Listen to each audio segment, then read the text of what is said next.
and a pleasure for me to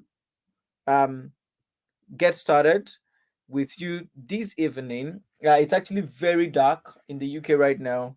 The time is 5:41 because we're about 1 hour behind Nigeria at the moment, but it feels like 9 p.m.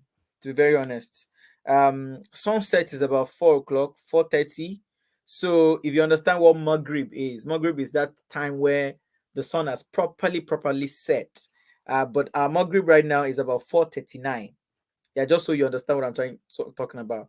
Maghrib right now is about 4:39. So at 4:39 we pray Maghrib, right? So it tells you that the daylight savings is making the day really short. So the session you have joined, this is not a mistake. If you have found yourself in this session, or if you are watching this session as a replay, welcome on board to the Move to the UK by September 2022 session. And like you know how we do it here, if you're a regular customer of this channel, you know that we don't hide, we don't do corner. We say things as it is. We let you know the exact truth about it.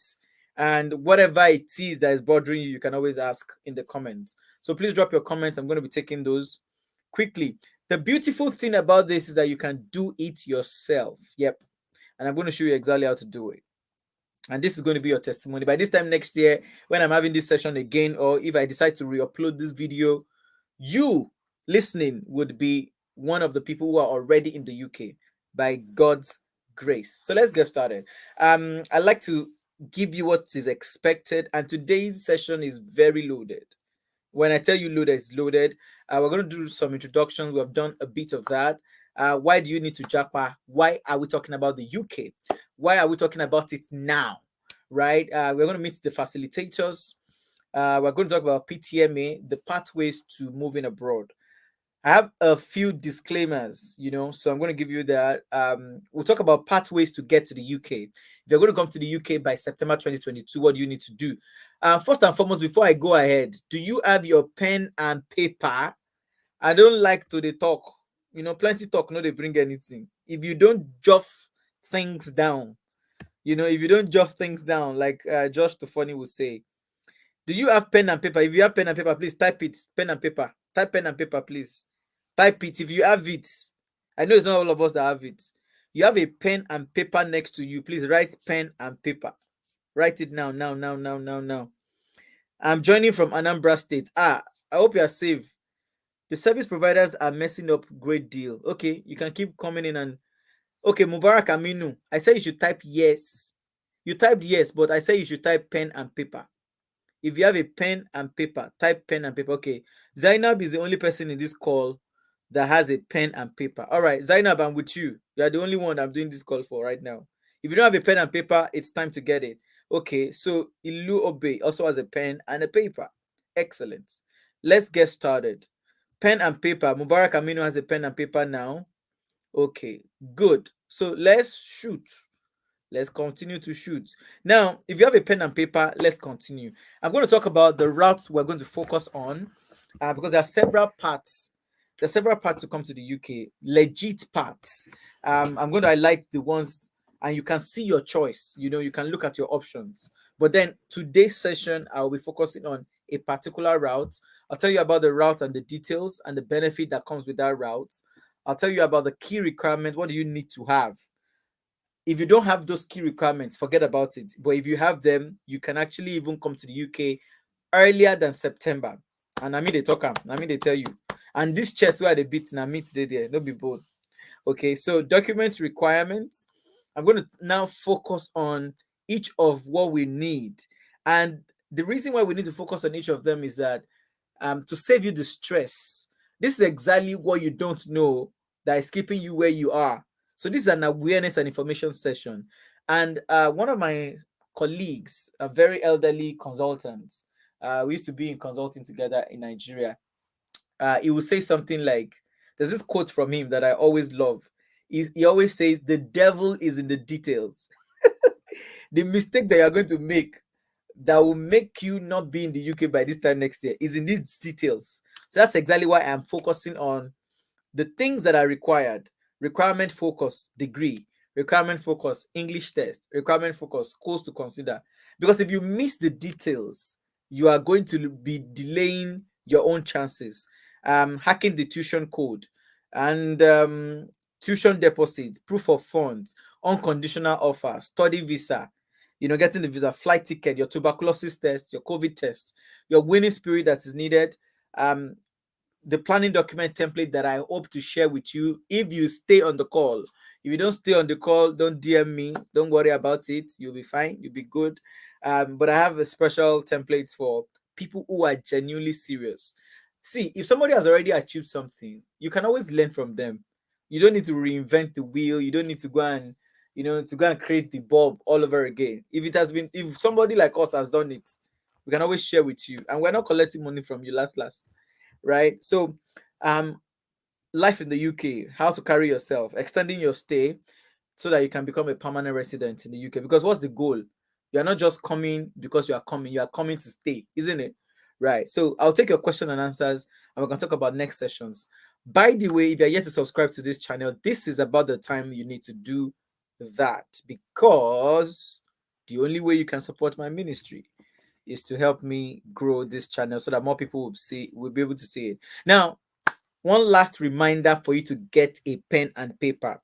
It is so important that I wrote it on an entire slide. It means I am not joking with it. Okay. Now let's get started. Why do you want to japa? Why japa? Um, I know everybody has their own reasons. I had my reasons. My friend who I featured on my last episode of the video that I titled how Nigeria is pushing us to Libya, UK, US, Australia. Dr. Osama also has his own reasons. Everybody has their reasons, but here are a few reasons why you need to japa. First is for the experience. Even if it is go and come back, it's not all japa that leads to permanent residency. Some of us have traveled to several other places before deciding to settle, in this place. I've had the privilege of being to 8 different countries, personally, some for vacation, some for work. And now I just decide it be like say this one where I did now makes sense, right? But it doesn't reduce my being Nigerian. It doesn't make me feel different. We're the same. So for the experience, I think you need it, but it helps you to see the world differently. You understand? Aha. It helps you to see the world differently. It gets some kind of exposure where you could get some things no go they hungry you. You understand? You go just look up. Now, traveling and japa also is a rare form of education. If you ask me, I used to ponder about this question about a 40-year-old man who has not left his village and a 10-year-old boy who has gone to 40 cities. Who is older? That's the question for you. A 40-year-old man that has not left Omuaran or Ibadan or Abakaliki where he was born, or even if it is Paris where he was born, he has not left that place. 40 years old. And a 10-year-old boy who has been to 40 cities of the world. Who is older? That's a question for you, but that's not the essence of the live video. So let's go. The world is rigged. The world is rigged against you. I think I've mentioned this over and over again. As a Nigerian, as a Black African, you do not have a lot of advantage. Be honest with yourself. So, and positioning is part of success. Do you get? For example, now, if a woman is looking for a husband, a lady is trying to get settled, she knows where to go. She knows she'll start, you know, going to church a little bit more, appearing in responsible places a little bit more. It's about positioning. There are some opportunities that you should benefit from right now, but because you are in UAR, the opportunities won't find you. Even though the world is global, it's global, but the world is still rigged, and it's not you that rigged it; it's rigged against you. So if you can move to somewhere that gives you some leverage, I think is a good one. People value range. If you have been to different places, if you go Cotonou alone and come back, you get eye where the people go they used to see you. You get eyes that they go they look you. You understand? And when I mentioned the 8 countries I've been to, and I've just started traveling, anyways, I never start. And then I'm lucky to have actually been to not just regular countries like world powers. I lived in China for 2 months. I stayed in the US also for another 2 months. I passed through Germany, passed through Ethiopia, just like a day or two stops. I've been to Kenya, stayed there for a week. Been to Dubai, stayed there for a week. That thing alone, you can see the way even the way they sound for your ear. You understand? When I say something, I have seen it first and I've lived with these people, done business, done work. You earn better also if you travel to other places. I'll show you why. It also makes you to understand where you are better, you network. And I didn't know Nigeria was a jungle like that until I got to the UK, and somebody congratulated me for escaping the jungle. I'm like, which jungle? Say, Nigeria now, the one where you come out from. All right. So if you have other reasons, please type them in the comment section. I'm going to read these comments pretty soon. But let's really move because we have a long way, and there's just so much I want to share with you guys. Why are we talking about the UK? Why not other countries? Well, there are so many other countries that we can talk about, honestly. And then on this channel, I have actually spoken about the Australian EOI visa 190 route. You also can do that one yourself. I spent almost 9 hours putting that together. 6 hours for the slide, 3 hours to teach it. If you have missed it, if you are considering Australia, I'll drop the link in the description. But then after this session, take your time. Again, you need a pen and a paper. These things take strategy. It's not you. Everything is not cruise. I understand. On Instagram Live right now, people who are doing all sorts of nonsense. They're getting hundreds of views, sometimes thousands of views. That's what people like. But when we're talking about serious things that can pretty much change your life and your entire future, and also change the position of even things as big as family, you will not take it serious. You will come late. That's when you don't have a paper and a pen. I don't understand. I cannot help you more than this. So we've spoken about Australia, and every other week, we also focus on Canada. Every other Saturday. If you're part of our PTMA group, you know what I'm talking about. And if you're not part of it, you can reach out later and join one of the PTMA groups. So, but why are we talking about UK today, guys? First and foremost is God bless the Queen. Ask kidding. God bless the Queen. The UK genuinely has a demand for people right now. And it's the first rule of thumb. If anybody's trying to tell you something that is japa related, be clear if the country needs you, because you just go and become a nuisance in the place. And anything where your eyes see, my guy, just take them. Anything where your eyes see, take them. If there's no demand for you and for people that look like you, with your skill set, with your kind of qualification, don't stress. Don't go to Libya by road, to go and do what? They don't need you. You understand? Don't go to which other place? Oman. Don't go there. Don't go except you're going on vacation. I think I shared one of my Oman pictures somewhere in this slide. Don't go to Oman, for God's sake. Nobody should deceive you. Don't go to a place where nobody's asking for you, please. Now they beg you now. He says my reason is simple. It's simply give my unborn kids a better education and future. Perfect reason. Pen and paper. Aziz Ayodabo. Nigeria has an issue with failed systems, but it is not a jungle. It is still the land of my birth. Sorry, Oma. Some of us simply want a better future for our kids at all. Well, like I told you, I didn't know Nigeria was a jungle. Now, person we were coming to UK say, congratulations for escaping the jungle. All right. So if there's no demand for a kind of person you are, please don't go. This is how you set up yourself for failure and abuse. Then you come to YouTube and Facebook and everywhere and start crying and save Nigerians in Oman. My Oga sees my passport. How did you get there? Auntie, how did you go? Who put you inside Ghana must go? Who put you inside handbag to go to Oman? I went to Oman in 2019, on vacation though. Honestly, I was on the Gulf of Oman.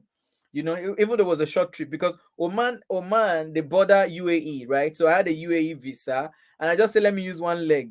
But people who go to Oman on a regular basis, they are going there to go and fill a space that doesn't exist. So I beg you in the name of God, this is not about Emdee Tell or anything. For yourself, for the sake of your dignity, don't be by force to leave Nigeria. If there's no genuine demand in the country where you're going to, please stay. Stay in your Nigeria. So, but for the UK, there's a huge, not very huge, but there's genuine and considerate demand for people like you. If not, you will not see my name there. I will not do a video. Now, the quality of life in the UK is excellent, and I'm talking about so many things. Quality of life. I don't know. I want to tell you, right? Like, ever since I stepped my foot in this country, NEPA never take lights. This light that is up, I feel beat my chest. If I no off am by myself, it no go off. And it can be like this for the next 5 years. Do you understand? What more do I need? But the problem is if I leave it like this for the next 5 years, now me go hear am. In fact, right now, I am burning money because I wish I could show you. This light that is shining on my face is four different bulbs, the way it's fixed. So I am going to be paying electricity bill for for the next 3 hours that I'm going to be on this call. So and I'm doing that for you guys. The only thing you can use to pay me back, you know, is to subscribe. And again, because it's very, very cold, temperature now is about 3 degrees. So I have a heater, that is heating me up. So I'm also burning money on the heating, right? But whatever it is better than not having lights. Human beings will always have something to complain about, right? So quality of life in the UK is actually excellent. The UK has a strong economy, and that means opportunity, jobs. You can use your skills. You can be able to get things to do. The economy is remember that guy? He said the economy is just going. It's not like the one that is sinking, shaking, blinking. UK has a strong currency, probably one of the strongest in the world. I mean, £1 now, I couldn't even believe it. I was trying to change pounds, and they told me that £1 is about 760 something naira. I'm like, what? You know, I'm telling you this. So strong currency. These are part of the things you should consider where you are going to. You can go to any country, even Libya, but how are you going? Check all of these criteria. Do they have a demand for you? What's the quality of life, particularly for somebody that looks like you? What's the economy saying? You know, what is their currency value compared to yours? So that if you do small work, by the time you convert it, will it make sense? Now, UK has a historical heritage. Maybe not the best of heritages because last, they don't do bad since. But everything the UK has done, the good, the bad, and the ugly, has made them so powerful. Somehow, people they fear them. You understand? Countries they fear them. We they fear them because who born you now? No be UK colonize you. So you want come they look UK for face. Are you alright? UK they colonize America. In case you don't know. The whole America that we are now shouting the US. This same UK colonized America, gave them independence 1776, right? So the UK is big and is known to be very powerful. Again, it's its size. When you hear United Kingdom, it's actually a confluence of three different parts, or you can call them three different countries: England, Scotland, and Wales. So if you go to Scotland, you know, anywhere in Scotland, you are still in the UK. Anywhere in Wales, you are still in the UK. Anywhere in England, you are still in the UK. I'm in England, you know. I'm in England, but then my work actually carries me across the length and breadth of the UK. In fact, this coming week I'm going to be in Wales, right? This coming week, this week we went or so, I'm going to be in a city in Wales for work, and so there's so many places you can go. So when we're talking about these routes, if you enter this one, if you enter that one, everything is still under the so-called UK, and UK is safe. Yes. And I mean to say that, not literally. UK is actually very safe. It's so safe that houses here don't have burglary. We don't have burglary window. We don't even have fences. Houses in the UK don't have fence. And somebody will say, does it now mean that there's no thief? Well, human beings will always misbehave. Um, but then it is really, really minimal. Also, depending on where you are, uh, there are category of people that you stay with that they have tendency. It's not about the UK-ness. It's about the human beings who is living in the UK. You understand? They have tendencies to be. I mean, I was really shocked. No fence, no nothing. Everybody door just they. Imagine say your door they next to road. You can leave your door open. I'm very honest. It's actually really safe, pretty safe, to a very good degree. I've not had any issue, or any cause to be afraid. And one last thing, we can go on and on. Life expectancy in the UK is 81.2 years. Now, you know what this means? This means that the average length of somebody who is living in the UK, if your village people strong, if your village people have PhD in destiny destruction, you are going to be 81 years old before you die. And this is one of the highest in the world. I think Japan has the highest life expectancy, which is about 84, a little bit about 84, 84.3 or something years. That is the average life of the Japanese person, right? So, but in the UK, so Zill's solution is there. She said it is pounds and euros she wants to earn. Same here. Okay, this one is ailing me. Thank you. Okwadewasu. You say MD. Thank you very much. Oh yeah, there your head. So, let's get back to business. Life expectancy in Nigeria is 54 years old, and this is very, very managed, I believe. Life expectancy in Nigeria is pretty much less than that, but at least, I mean, World Health Organization and United Nations statistics put it at 54 years old. Because if SARS does not kill you, armed robber will come and kill you. If armed robber does not kill you, one motor that doesn't have license will kill you. If the motor does not kill you, one-story building will fall and kill you. So many. If that one cannot even kill you, mosquito will finish you. If that one does not finish you, bandits. Oh, okay. Boko Haram junior brother. Everything is just happening, you know, and so you cannot focus. You can't do your best work. So if you're considering why are we discussing the UK, this is one of those reasons. So why are we talking about it now, ladies and gentlemen? Why is MD disturbing himself? What's this guy's problem? Okay, first and foremost is last. Apologies to people that are not Nigerians. Nigeria, the other word for it that we know recently is UAR, United African Republic. UAR na your mates. No, no, no, no, no. Think about it. Is UAR you dey joke with UAR? I don't understand you, honestly. It's like something is wrong with you. You're asking me, why are we talking about it now? Why did we not do it before? Now, that's why we're talking about it. Again, the UK has a very favorable visa policy that I hope that you would key into and explore. Also, the exchange rate is not smiling. If you think it's expensive right now, my lovely, wait till next year when pounds is 1k. You would wish you had done it before. And I recall this quite clearly. For those of you who have followed me for a while, you know this story about the first job I got, my first employer, the CEO of a conglomerate in Lagos. He met me at the job fair when I was finishing my NYSC in 2013, 2014, when I was finishing my service year in Lagos. He loved my presentation, blah, blah, blah. He asked a few questions in the audience, and say, I sabi talk and I know books more. So the man was so impressed that he gave me $100 bill. Listen to this one. The man gave me $100 bill. It was February the 4th. Yes, February 4th, 2014. He gave me $100 bill. He was so impressed with me, what I do, the way I was answering the question. As at that time, I was my skills. He gave me $100 bill. All my copper mates, and this happened in University of Lagos main auditorium, that 5K class auditorium. If you're a Unilag person here, you know what I'm talking about. That was the place where we did the job fair. Now, 2014 February, he gave me that money. I put it inside one white envelope, took it to Ibadan and kept it with my dad. Because I know trust that man. I collect my money back. I gave it to my mom. I kept it. The long and short is in 2016. So if I change that $100 to naira at the time, he was going to give me 16,000 naira, which was a lot of money. I mean, NYC pay was 9.8. You understand, at the time. So somebody has just dashed me 16,000 naira. February 4th, 2014. Hope you're keeping the dates. So I kept it with my mom, and I think sometime around 2016, right? I just decided, you know what? I think it's about time. I need to use the money for something. My mom went. It's not even me that went to go and change it.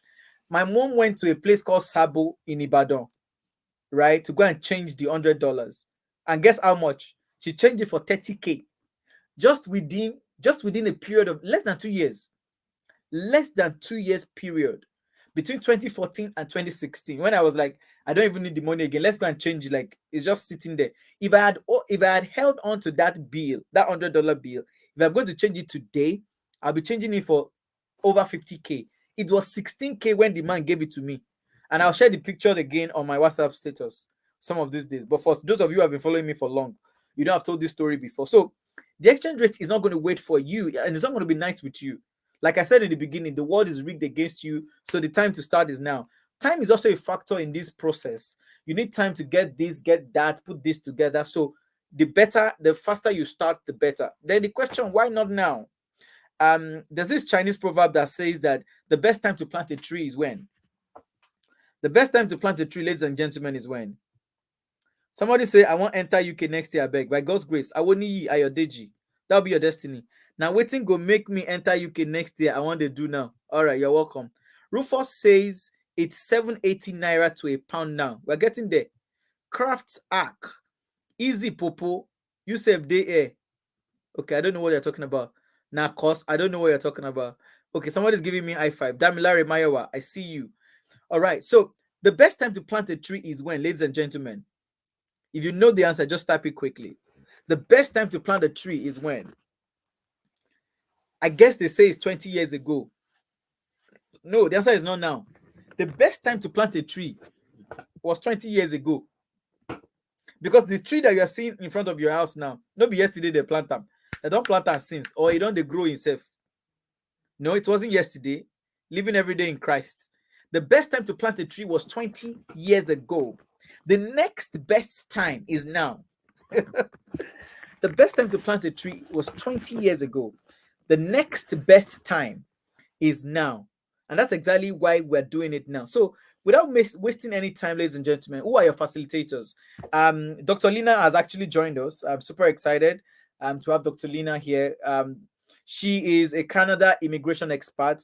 A lot of you will have met her. Every Saturday, she sacrifices her time to talk us through information that is helpful for our japa ship to Canada, legit and safe, right? She's quite busy, but she still makes out time. So God bless her. She's a Canadian citizen to the glory of God, and she's the CEO of Zeals Solutions, PhD holder, and you can follow her at zealsolutions.ca on Instagram. Together with myself, for those of you who know me, I'm a speaker. I do trainings. I'm an actor, a budding actor. This is my YouTube channel. So if you're thinking of supporting me, after praying really hard, please hit subscribe. Yeah, I need your prayers, but hit the subscribe button. You understand? Yeah, I'm a workaholic. I love to work about. I've worked out so much. I have been to 32 different states in Nigeria, slept at least one night in 32 different states in Nigeria. So I know Nigeria very well. And if you have heard me speak and you think I'm harsh, this guy is rude, you don't understand. Nothing where I don't see. I've seen terrible things. I've seen terrible. Let's just summarize it. I'm a Mandela Washington Fellow to the glory of God. I've met Barack Obama in my lifetime. They call me King of Motivation. This is my Instagram handle. So I will not waste any more time. Let's just get into PTMA. Our PTMA, we officially kickstarted sometime around earlier this year, our sessions, right? And then since then, we've been very consistent. We did a session in March, we did another one in July, and we kind of accelerated things, along the way. In August was when we talked about the Australian EOI. If you missed it, it's an entire 2-hour session similar to this. Please go watch it. It's going to bless you. It's blessed so many people, and we're sharing information that can change your life, because the only reason why I am here today is because of information. The only reason why Lina is in Canada and she's a citizen is because of information. She saw an information, she studied it, she gave it a try, right? She took action. So we have hosted about 12 info sessions so far. Today is 6th of November, and today we're talking about moving to the UK. Isn't it brilliant? All right, so let's move. Now, disclaimers before we get into the meat of this whole conversation. First and foremost, the journey that we're about to share with you, that I'm about to share with you, is not for the faint-hearted. If you don't get mind, I beg, this is the time to go back to scrolling your Instagram, please. Go back to your Facebook. Go and watch, what's the name of this Trojan horse comedian? The one that went to meet Oshibaju. Go and watch the skit makers association. We are not here to play. If you are not serious about your moving to the UK, please just go back to memes and trend. The japa ship that we're also going to share. Number two, it has cost implications. Do not think it is free. Abi they will bring one ship and they will just say, oh, yeah, yeah, yeah, enter, enter, enter. Just carry your bag. Don't carry more than one bag. Go, just enter it. And then the ship will just go. Vroom. You just see yourself in London. Bim. If that's what you are thinking in your head, please, please, please, please, please. We don't have business together. You can leave now, right? The process also takes some time. So I'm saying this for you to brace yourself up. Brace yourself up. But it's not something you cannot do. If it's an impossible thing, we'll not be talking about it. Okay. And if you know me, I'm somebody who I encourage young people to actually give their best to things, to apply themselves to things. And one very important disclaimer is that I am not a travel agent. Dr. Lina does Canada advisory part-time, but I don't do travel agency work. Don't send your document to me, for God's sake. Don't send anything to me. You hear me? Don't send it to me. And I'm not going to request you for your document. I'm not going to request you for anything. I'm just here to help you as genuinely and as sincerely as a brother and a friend, and that's it. Okay. Because I mean, people have abused this relationship so much. Now why they talk? You get one woman we go pay 3K to my Paystack website. There's this goal setting thing that I'm running. I mean, Khadija, you were there in January, right? And then she paid for the package that covers, I think, the last 4 months of the year, 3,000 naira. Then the next thing, she said I should take her to Australia. That she has paid me to take her to Australia by going to my pay stack and paying 3,000 naira. Ladies and gentlemen, 3,000 naira is about £4. Am I going to buy candy with it or what? I don't understand. You know, and people who misunderstand people, they are the ones who make these kind of things we're doing very difficult. So please, I'm not a travel agent, and this session is free. Yes, I'm giving you the next 2 hours of my time, but my time is not free. And what does that mean is that try and get as much value from this session. Ask your questions. I'll try and answer all the questions as much as I understand, but do not come to my DM and list out 15 different problems. And then you are getting angry that I did not reply. It takes time. My DM is messed up. It has always been, not even today. If you know me a little bit, and I'm not saying don't message me. So it's a balanced thing. I just so we understand ourselves. People will come to your DM, ask a question. I cannot chat with the whole world, right? It's not easy. Sometimes I want to even off my phone, right? And because I'm not getting paid for this one. So please, if you have questions when we have an engagement like this, please drop them, and that will be it. I cannot be treating issues one after the other, especially things that we have already mentioned on a session like this. Somebody will not attend, then they will come. They want a special session, but they cannot pay for time, right? And my time is paid for. Do you get? So now let's talk about the pathways to the UK. I've bored you guys enough. Let's get to the pathways. There are 5 major pathways. There are probably more than that.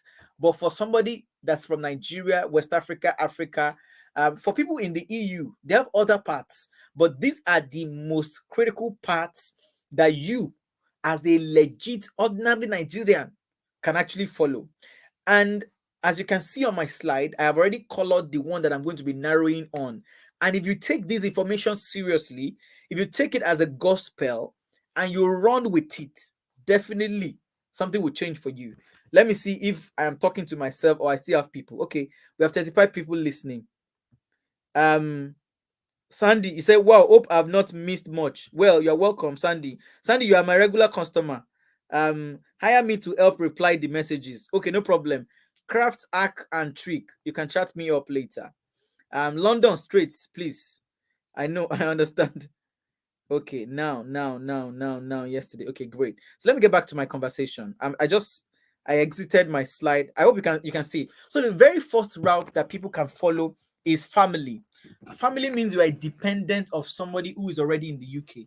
Now, this one to get your own wahala, but today is not the day we're going to talk about that. And oftentimes, because we watch Nollywood too much, this is what we focus on. This family. is what a lot of us focus on. We're expecting one uncle that we don't have, an uncle that doesn't know you. You're expecting him to just call you, or you're expecting him to come home in December. Thank God, dirty December is coming. You're expecting me now to come home, and then I'll put you in my luggage. This route is what a lot of people focus on, and that's why they miss it. It may never happen to you, except you genuinely have somebody like your dad. Uncles are very, now, there's nobody in this world that doesn't have an irresponsible uncle. Most uncles in this world are useless. Let's be very honest. Especially uncles from your father's side. They are the most useless category of uncles in the world. So if you're expecting and your auntie, they are battling with their own children. So for family, if they are here, they're thinking about their own direct descendant because it's easier actually. It's not like your uncle cannot take you, but you don't even have uncle to start with. So family route is legit, is valid, is very secure, and is less stressful on you. It is stressful on the person that is bringing you because they also have to prove to the government that they have some certain level of money and also be able to prove their own, citizenship.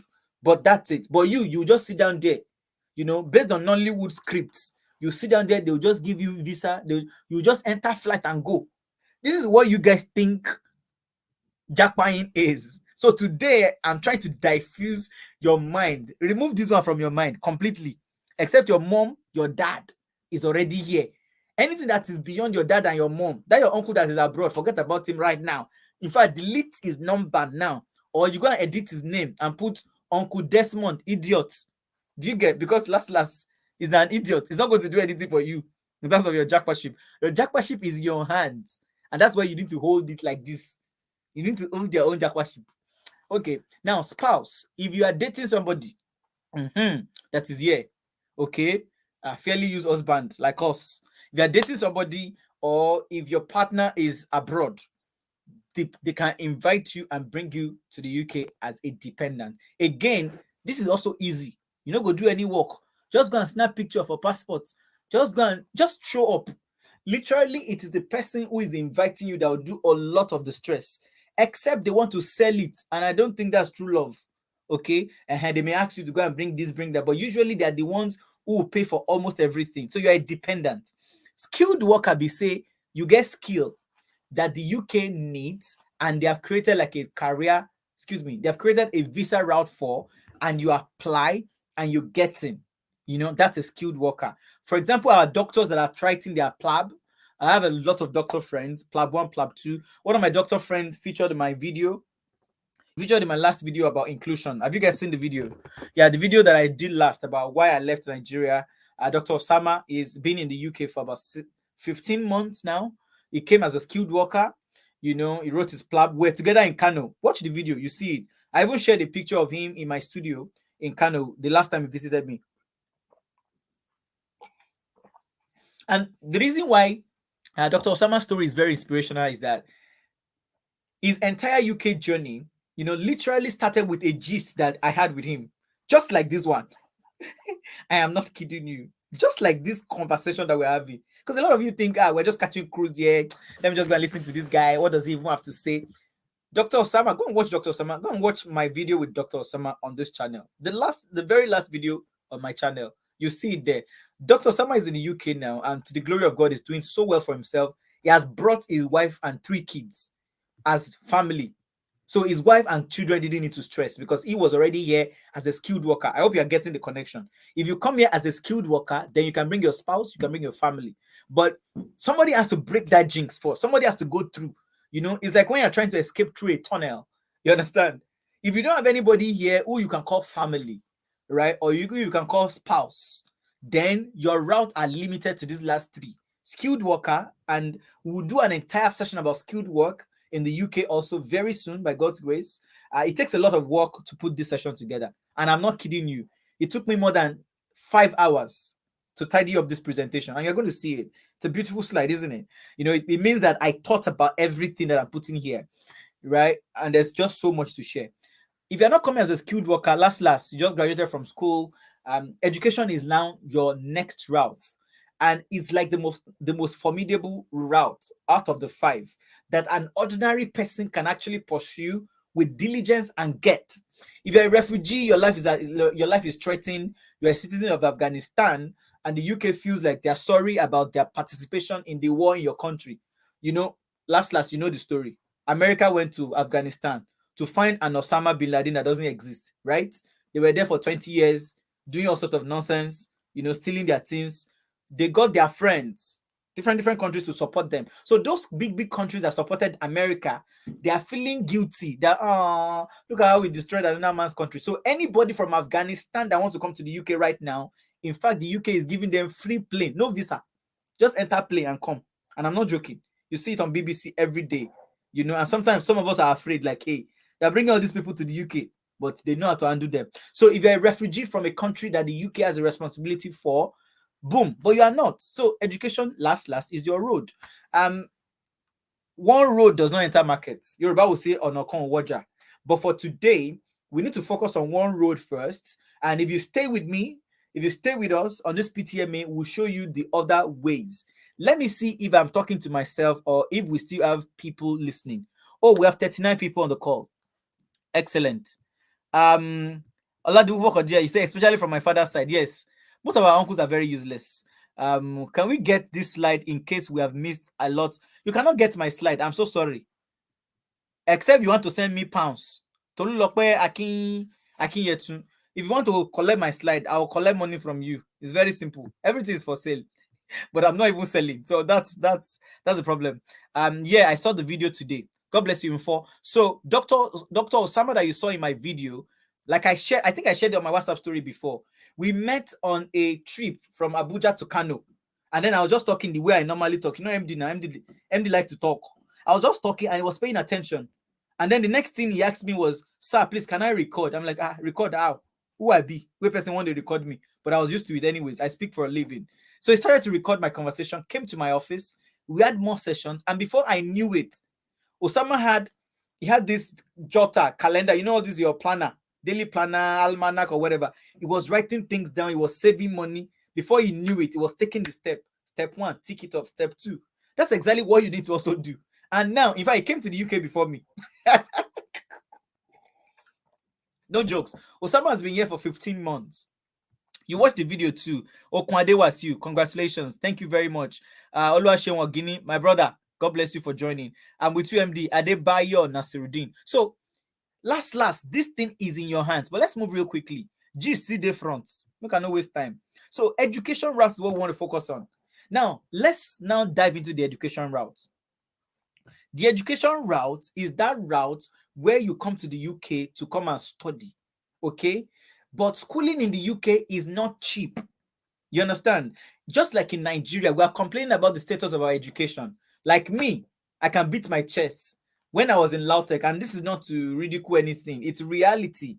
Now for floor on top of podium with the Sidan, because you cram 2,000 people up in a 750 MKO lecture theater. It doesn't make sense. I remember vividly how we used to fight for classroom. So let me give you what happens. We'll sit in a room. Computer science students sit in a room expecting our lecturer. And then the next thing we'll see, a biochemistry lecturer will come to that room with his students and he will send us out. If it has happened to you in your own school, mention it. So we'll keep going around until we find another lecture room. When we get to that lecture room, our lecturer will not be around. Another lecturer from another department will come, chase us out. This is not joke, right?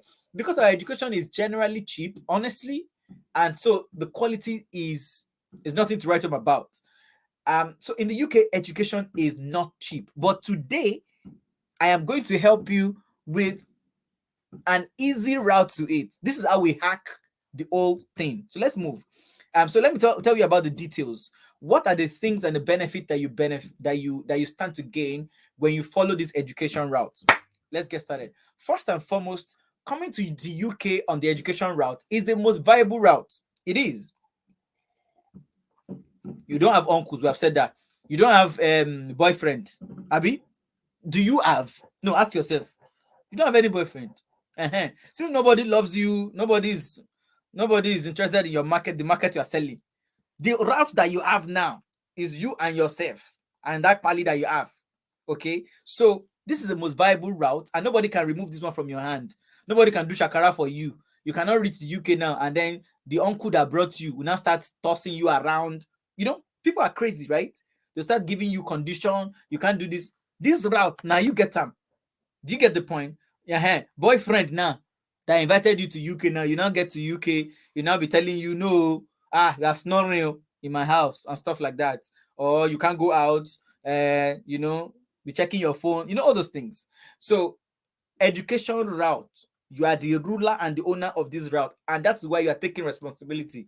Nobody's going to do it for you. Number two is that you are technically riding on the back of a university or a college, whatever it is, you know, instead of you relying on an uncle that doesn't exist or on a boyfriend that doesn't have sense when you hear the touch. Universities in the UK are some of the biggest and most established organizations and establishments. Okay, some of their universities here are as old as 150 years old, 200. So they have a name. All the embassy needs is to have a letterhead from the university with your own name on it. You are in the UK. Sharp, sharp. Oh, am I communicating with somebody? Imagine a university that has been in the UK, that has been existing since 120 something years. If they give you an admission, which means that they have done their due diligence, they say, Oladipo work at Dijat. They have given you this letter. When you present it at a UK High Commission or a UK embassy, automatically it's better than that your uncle that doesn't exist. It's better than the boyfriend. So what we are going to do now is to find the easiest way to get an established school to give you that yes letter. So what you are doing is you are romancing the school instead of romancing a boy that last will break your heart, or a girl that will serve you breakfast. You know, before the girl serve you breakfast, university cannot serve you breakfast except you also, you know, you are the misbehaving type. If you misbehave, university can change it for you. But most times, the university loves you and they care about you. And that is why this route is safe and secure. Number two is the fast visa approvals. If you are coming as a partner, as a son, daughter, wife, uncle of somebody, your visa application will take long before they answer you. But for student visas, the UK would typically process it in 15 days. So the day you submit your application to the UK embassy like this, bam. If you submit today, Saturday, even though they don't open on weekends, if you submit today, Saturday, next 2 Saturdays, next upper Sunday, your visa is ready. You are in the UK. The only thing that's stopping you now is that you don't have the required documents. All right. Somebody said I experienced it in Lautech. Now, so we also experienced this lecture theater problem in Uniben. That's it. So our education, but you can never see anything like that in the UK. All right. So let me quickly write on.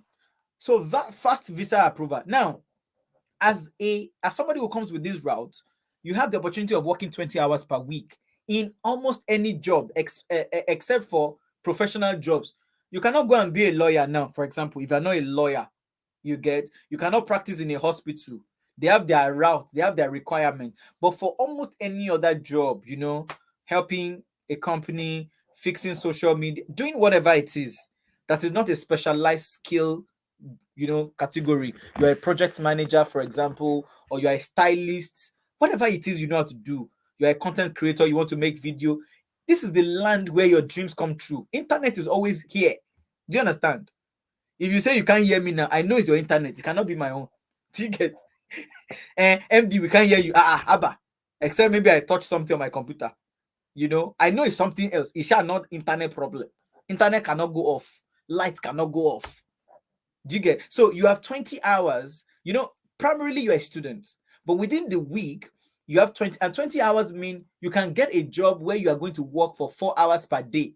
Do you get? So you work 4 hours per day times 5 days. That is the 20 hour they're talking about. And it could be any job. So that your visa qualifies you. Now, number two is that if you come for masters, the visa would allow you to stay in the UK for 2 years.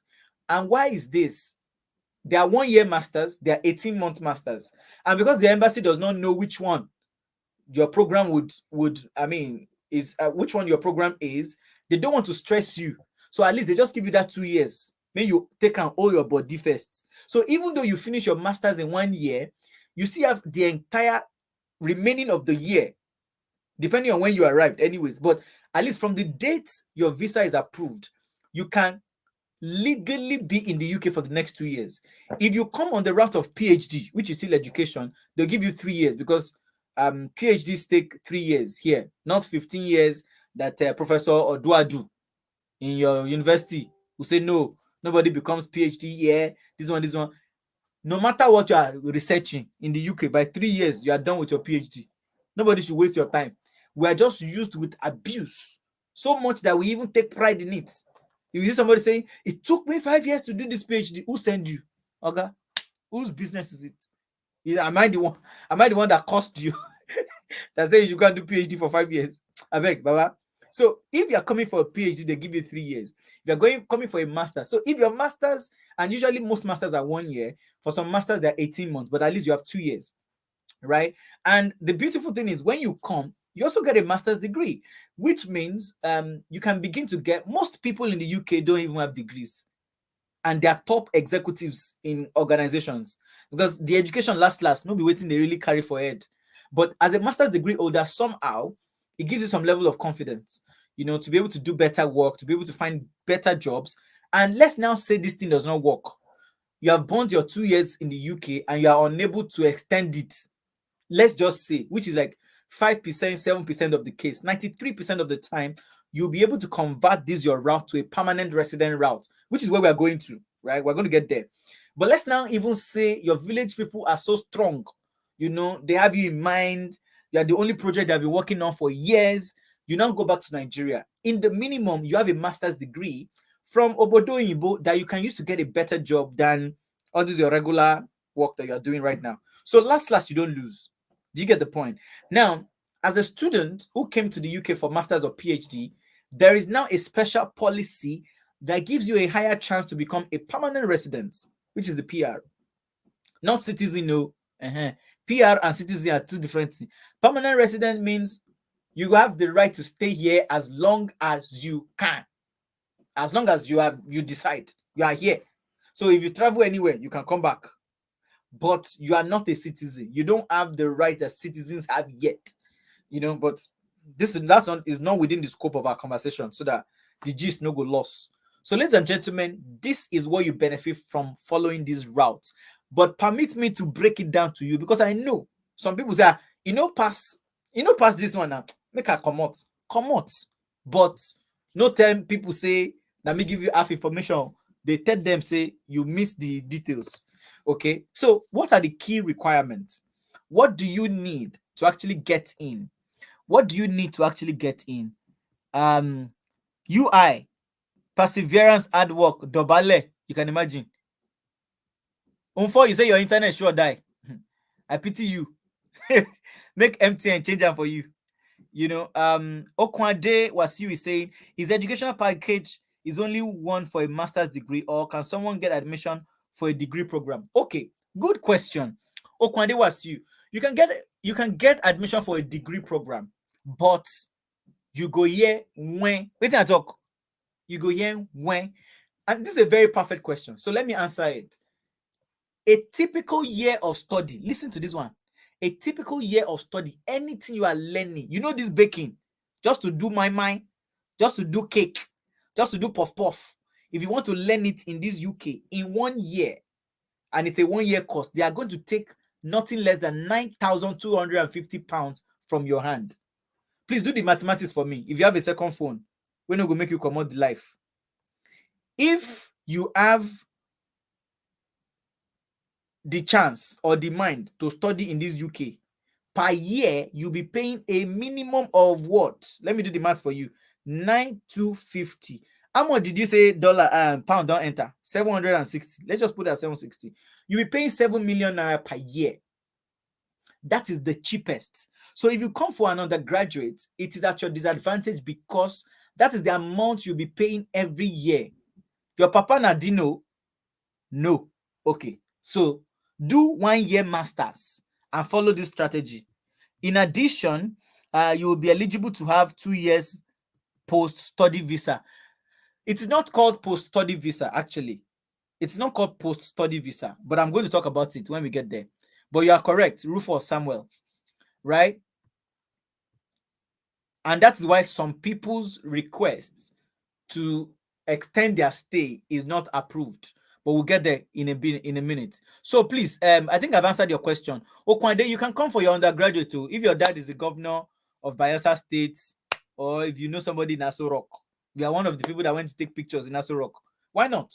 You can come for undergraduates, but it's a lot of work. You are going to be paying, and 9250 is what citizens and people from EU them pay. People like us who are from outside of Europe, we pay almost twice as that. Go and check UK school fees. So imagine you have to pay £18,000 every year for 4 years. You have to think about it properly, my brother. Think about it. Okay, so what are the key requirements that you need? Let's get into it. First, a summary of the things you need for this visa route is number one, a degree, any class. And I say any class because as long as you are not asking for scholarship, listen to this one properly. If you are not asking for scholarship, a university does not have a right to deny you admission. Even if it is third class that you finished with, what they will rather ask you is for an extra requirement. They cannot say because you have third class, you will not do masters. Do you get? You can ask them and say, okay, even though I have first class, so this is the courses that I took, I'm really interested. They can also augment your class of degree with the experience that you have had in the industry. For example, now you have built a robot, or you have built a flying car. But when you were in school, mechanical engineering, you lost your dad, you lost your mom, ASU strike, you had third class. Will you not be able to do masters? Yes, you will. You will be able to do masters. It depends on how you approach the school. That's why I put any class. Don't let anybody disqualify you. It is when you are not asking them to give you scholarship, or you're asking them that you don't have money to pay school fees. That one, they will not tell you the money is not plenty. The money is not on grant. So they are only going to give it to people who are first class or 2-1, because there's small resources chased by so many people. I hope you understand. So regardless of your class of degree, you can participate in this one. 2-2, 2-1, it doesn't matter. If you're a polytechnic graduate with your HND, congratulations, you are in, because you also qualify to do a master's in the UK. What else do you need? So your degree is very important. And why I say this is there's some people here who are still undergraduates, and in fact, you are my biggest fans. You're my biggest fans. I love you. If you're an undergraduate and you're already putting your head in this one, it means there's proper anointing oil in your head. You're not waiting till you are done. Then you go for NYC and you are lost, and you go back home and start from where you ended in secondary school. You're already thinking about your future, what you are going to do. So one thing you need to do is focus on that degree. Because I said any class, don't go and come and graduate with any class. So try to get like a good degree, because it actually makes it easier. Okay, it makes it easier. But if you have already graduated, there's no need to cry. There's nothing you can do about it, right? So you are still welcome. UK MSc admission. Each of these requirements, I'm going to break it down. Remember, I told you in the outline, I'm going to break each and every of these requirements down. Now, most schools will ask you for an English test result, because they want to be sure that when they are teaching you in class, you understand. Okay? But somehow, for some schools, especially schools where people know they rush them, you can ask them to waive it for you. Why? You are from Nigeria. They colonized you first and foremost without your permission. 2, English is your lingua franca. 3, you have been taught in English all your life. So if you have a good case and you tell them that, Afa, Oga, Professor, I don't have English tests and I don't like to write English tests, can you waive the English test requirements? They will ask you for some other documents, which I'm going to go to details with. But if you ask and they say yes, good. So if you ask for the waiver and they approve it, yes. But if they don't approve it, last you have to do the Ielts. Now, you need your school tuition deposit. For those of you who are asking, how much is it going to cost? This is where the money starts coming. You need to pay a deposit to the school. It's just like, paying something to guarantee the school that you can pay. Sorry if you are hearing noise, so it's not Anabra gun bullet, it's fireworks. The Indian people, they are doing their new year, and so that's what we have been hearing since yesterday. Okay, so proof of funds, what does this mean and how can you crack it? I'll explain. Your visa fees, the calculation for how you know how much you're going to pay for your visa fees. There's also a calculation for the proof of funds, how much you are going to have in your bank account, then your flight ticket. But the most important requirement for this, out of all these things I've listed, is a winning spirit. If you're a loser, you can't do it. And you know yourself. Beat your chest right now. Tell yourself I'm a winner. And it works. Tell yourself, beat your chest. Beat them, beat them. Don't go and cough. Beat. If you know you have eaten pepper recently, don't beat your chest. But you actually need a winning spirit, because the journey towards these things look easy on the screen, I know. But by the time you start ticking them off, and I'm going to share a template with you, like I said, towards the end, that can help you plan it so that exactly by the end of August, September like this, you're in the UK by the special grace of God, right? So your winning spirit is what makes you to follow through. It's what makes you to talk to mentors. It's what makes you to keep on the grind until you win. Okay, so let's go.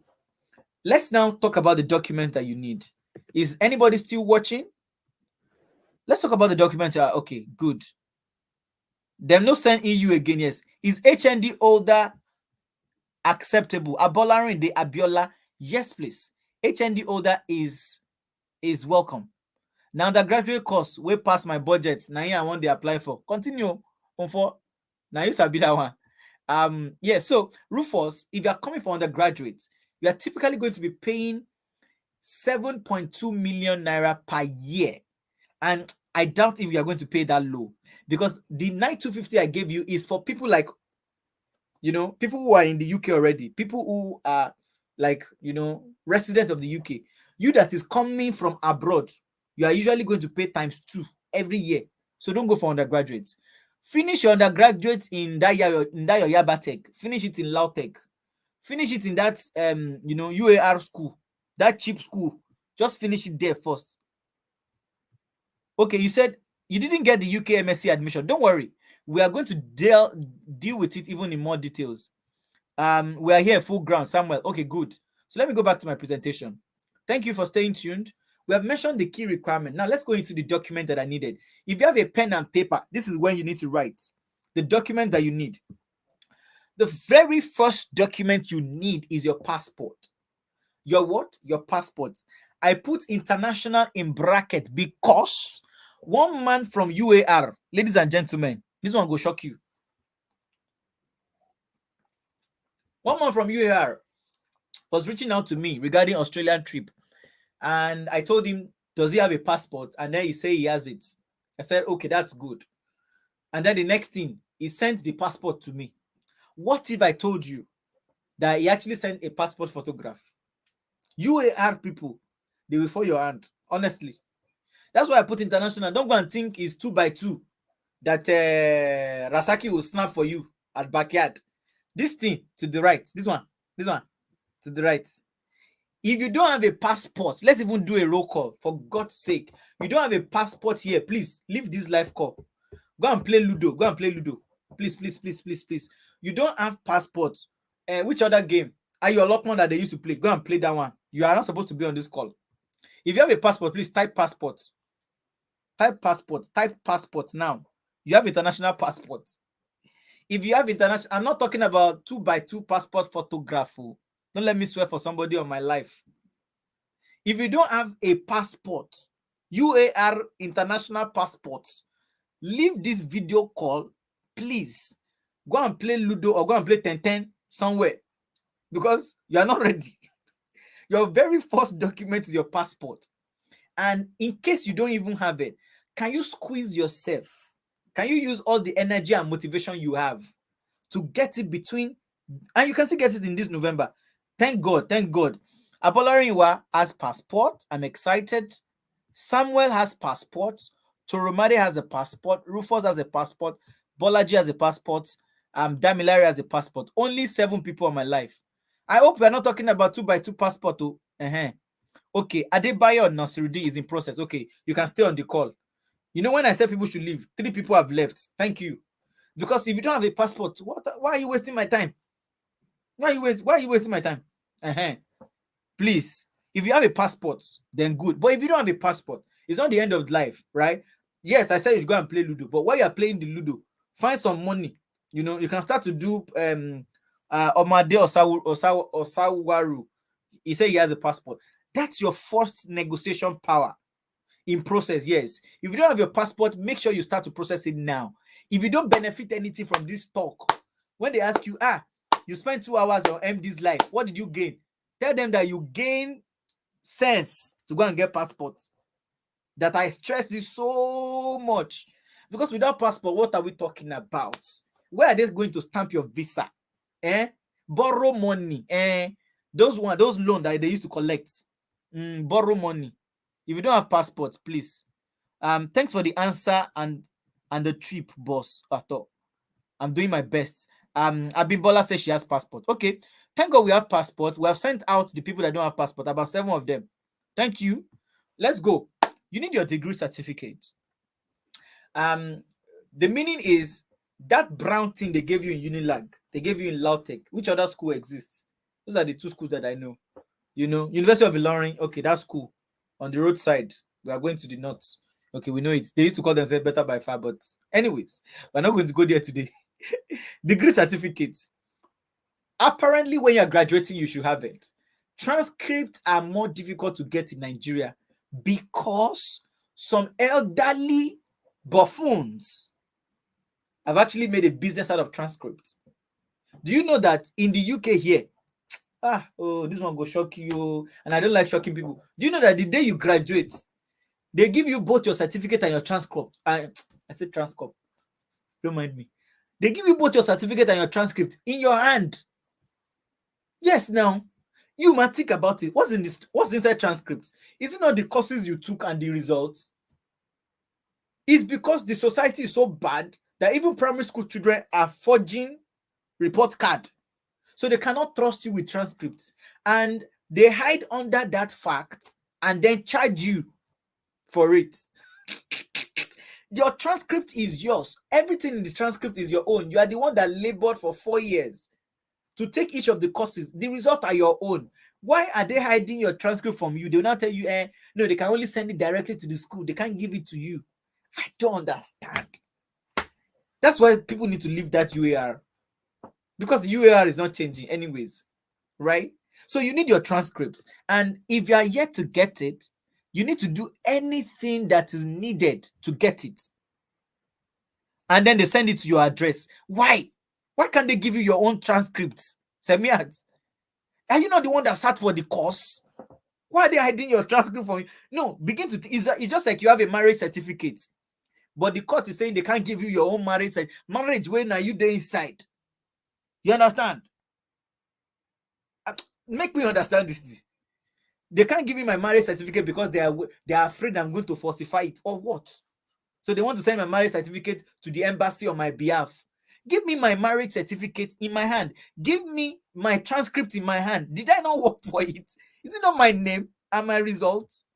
Mujidat Ajibola, it shocked me that after 2 months I got it, but Poly Badon is looking for my 1 semester as if I didn't go to school. You see, these are the issues.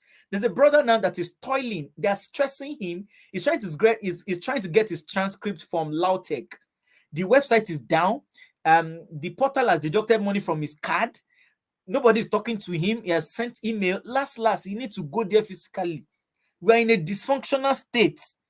Basic something that's not supposed to be stressful, they will stress the life out of you. Even common passport, they will tell you there's no booklet. Nigeria is the only country. Oh my God.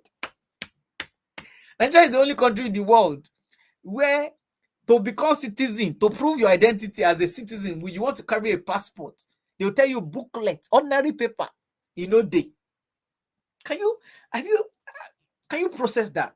So let's be honest with ourselves. Transcripts are not as easy. Let me tell you my own. See, forget about social media. You know me, I'm a very real person. I say things the way they are. When I got my transcript, and that was the only time I went to do it. I was applying for one school in Asia back in 2013, right? I went to this same Lautech. They have not started this online processing of a thing. If you know what it took me, I literally had to be following the dean of student affairs or something. I was following him about. He was going to do a meeting. I was staying at the door. These are unnecessary stress that have been created. God, I don't know if it's necessary to even pray. I remember that evening I was following this man up and about.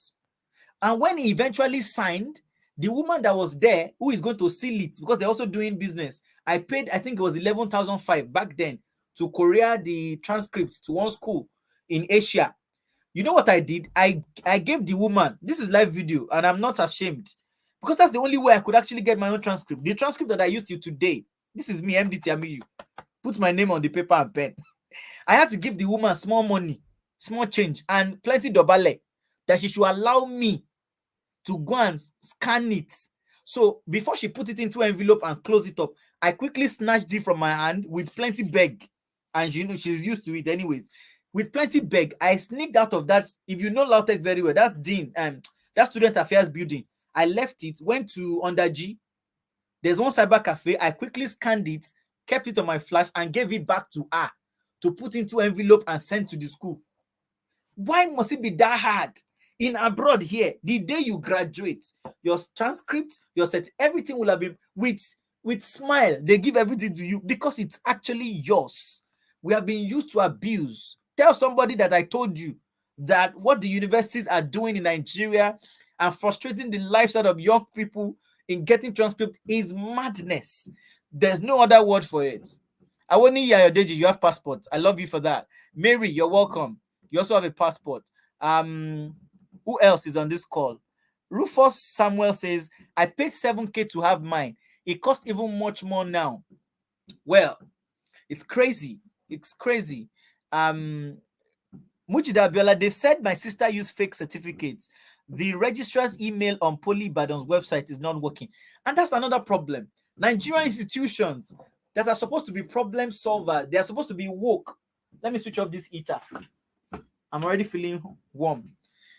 Schools that are supposed to start standard for society, schools don't respond their emails. It is so appalling. And they don't even feel sorry for it. I'm sorry about what your sister is going through. OAU, Great Ife. Tell us about OAU. I don't know about it. I have applied for mine since June from Unilag up till now. The school have not received it. So frustrating. See, my sister, this is why I'm talking about these things in detail. Go to the school. In fact, take leave from your work. You are in an abnormal country. Stop deceiving yourself. Stop pressing phone. If you want to get out of Nigeria, it's a war. Do you understand? The forces that are pulling you back are more than some few forces like my own force that is dragging you forward. Unilag is pulling you back. Tell your guy that you can't come to work for 1 week. They will ask you why. You say you want to go and hustle out your transcripts. This is the only way to almost do it in Nigeria. And it is such a shame. It is such a shame. Mujidat, it's such a shame. I have my transcript. If you already have your transcript, congratulations. Just tick that box. On the template that I'm going to share with you, just tick the box that you have the transcript. This is why I cannot conveniently tell you how much this route will cost you, because I don't know how much transcript is in your school. I don't know how many days it will take you to get it. I can help with Unilag transcript. Please, living every day in Christ. Please drop your contact. I don't know you, and you don't have a profile picture. You also don't have a name I can connect to. But if you are genuine, please don't deceive my followers and friends. Please, if you are genuine and you are actually living every day in Christ, true, drop your phone number. I'm going to put it on the screen for people in Unilag who need transcripts help. It says it can help you with your transcripts.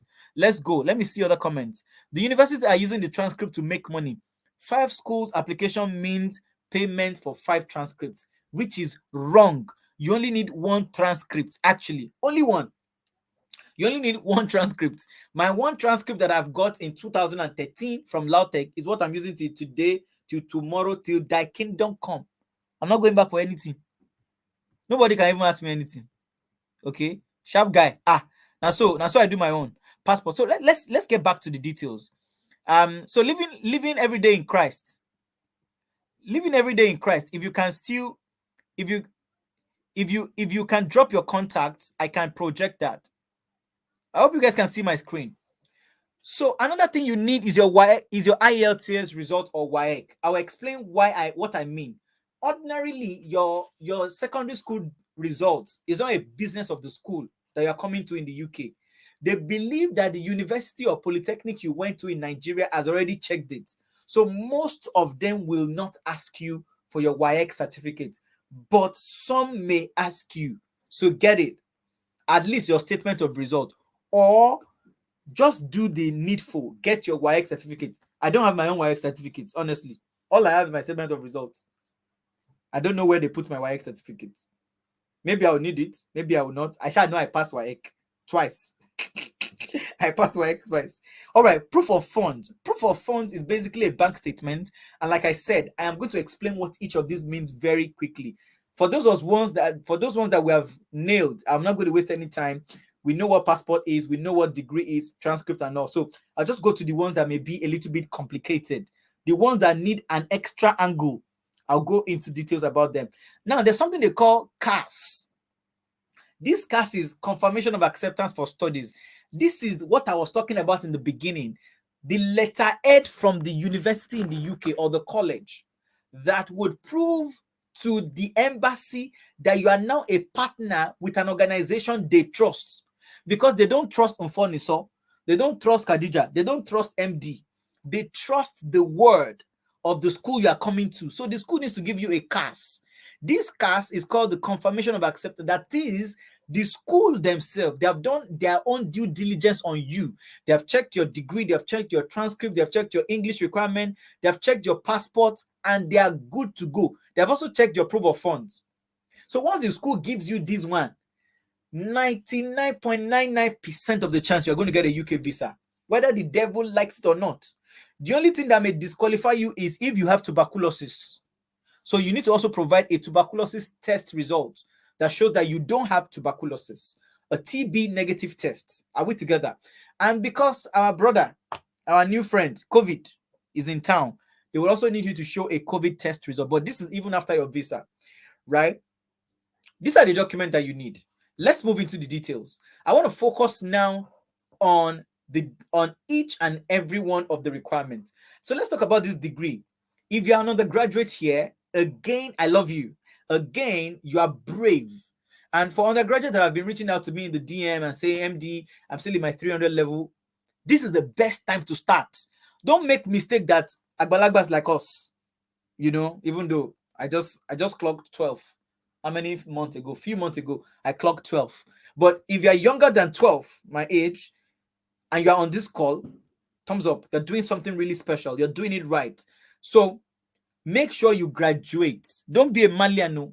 And if you're a Malian at heart, be a Malian that graduates. Because if you don't graduate, this thing cannot work. Make sure you genuinely complete your degree. A lot of people will come up with fake degrees. BSc or HND is allowed. Get your degree certificate, whatever it takes. Fight tooth and nail to get your degree certificate. Get your transcript. So for those of you who have not left school, instead of focusing on cooking for your boyfriend that's not going to marry you, focus on how to get your transcript before you leave university. Okay? Most of you are living couple's life, and you're doing bay, God when you're supposed to focus on the things that matter. Amen, somebody. Fight tooth and nail while you are still seeing your school senate building. You are still seeing student affairs. You are still seeing everywhere. You don't know the privilege you have until you leave Lagos and go and work in Sokoto. That's when you know that actually you should have gotten everything when you were in Lagos. You have to travel all the way back. And traveling in Nigeria is an extreme sport. So get your degree certificate before you leave school. Get your transcript. If you're an undergraduate, I'm stressing it again. Or a few months after you have left school, or while you are doing your NYSC, that you still have plenty of time, get your transcripts so that nothing is holding you back. Now, put together a CV. Most of us don't have CV. This is where I come in. Now, wait till they use CHOP with this. Whether you are looking for work in the UK, you're looking for work in Australia, or even in Antarctica, I go do CV for you. You go get job. That one. So if you're struggling with a formidable CV, because some universities will also ask you for a CV, it's part of the things they want to check. Now, decide on the MSc course you want to do, right? So regarding your degree, look at what you studied. Now, you cannot do every course, even though the course they hungry you. The things you studied in your undergraduate, they are the determinant for where you can pivot to. Do you understand? When you apply for some MSc courses in the UK, they will tell you they can't give you admission. Why? Because somehow you don't have the requisite knowledge. Give me an example. You want to study cybersecurity as masters, but you are coming from economics, they may need you to have taken some computer programming courses, even if it is diploma. That's where your CV comes in. When they read your CV, they'll say, okay, you had a diploma in ICT before you went for your, because all these things count to Oyinbo. It is you that it doesn't count to. Those small diploma, your entire undergraduate is economics, but you want to do cyber security. They will think that you won't understand what they want to teach in the class. So look at the courses that your undergraduate can. It doesn't mean you should not explore, but at least you need to decide on the MSc course. You need to also write a personal statement for the school, depending on how many schools you're applying to. And you can apply to as many schools as possible. We're going to get there to the school points. You have to write personal statement. What is personal statement? Personal statement is when you see a girl on the road and you do, will she answer you? The answer is no, because you did a wrong personal statement. That's not how to call a girl. Do you understand? But when you walk up to a girl and you ask for account number, she will not ask you, should I give you my number so that you can call me tomorrow? That is how to write personal statements. When you're talking to a school, you want to show them your skill set. You want to show them the education that you have had, the modules that you took. You want to show them why you are a strong candidate. What are you interested about? What do you want to research? What do you want to think about? What do you want to focus on? That's how to write a personal, and I can guide you on that too, but it's not free. Everything is time. I can help you with personal statement if you want, but I need you to put some work, and then I can walk you through it. Okay, this is my table. Ajoke Adeyinka. Which table? Oops, I never scattered the table. Okay, good question. I don't want the questions to pile up. That's why sometimes I exit. And who can help with UI transcript to University of Ibadan? I'm still battling with certificate now. Wahala. Okay, this is a question. Can a NECO result or certificate pass for WAEC? No. NECO and WAEC are not in the same category. Your NECO is valid in Nigeria, in West Africa. Oyinbo does not understand NECO. Do not stress Oyinbo. You understand? But WAEC has been in existence for long enough. A lot of people have used it.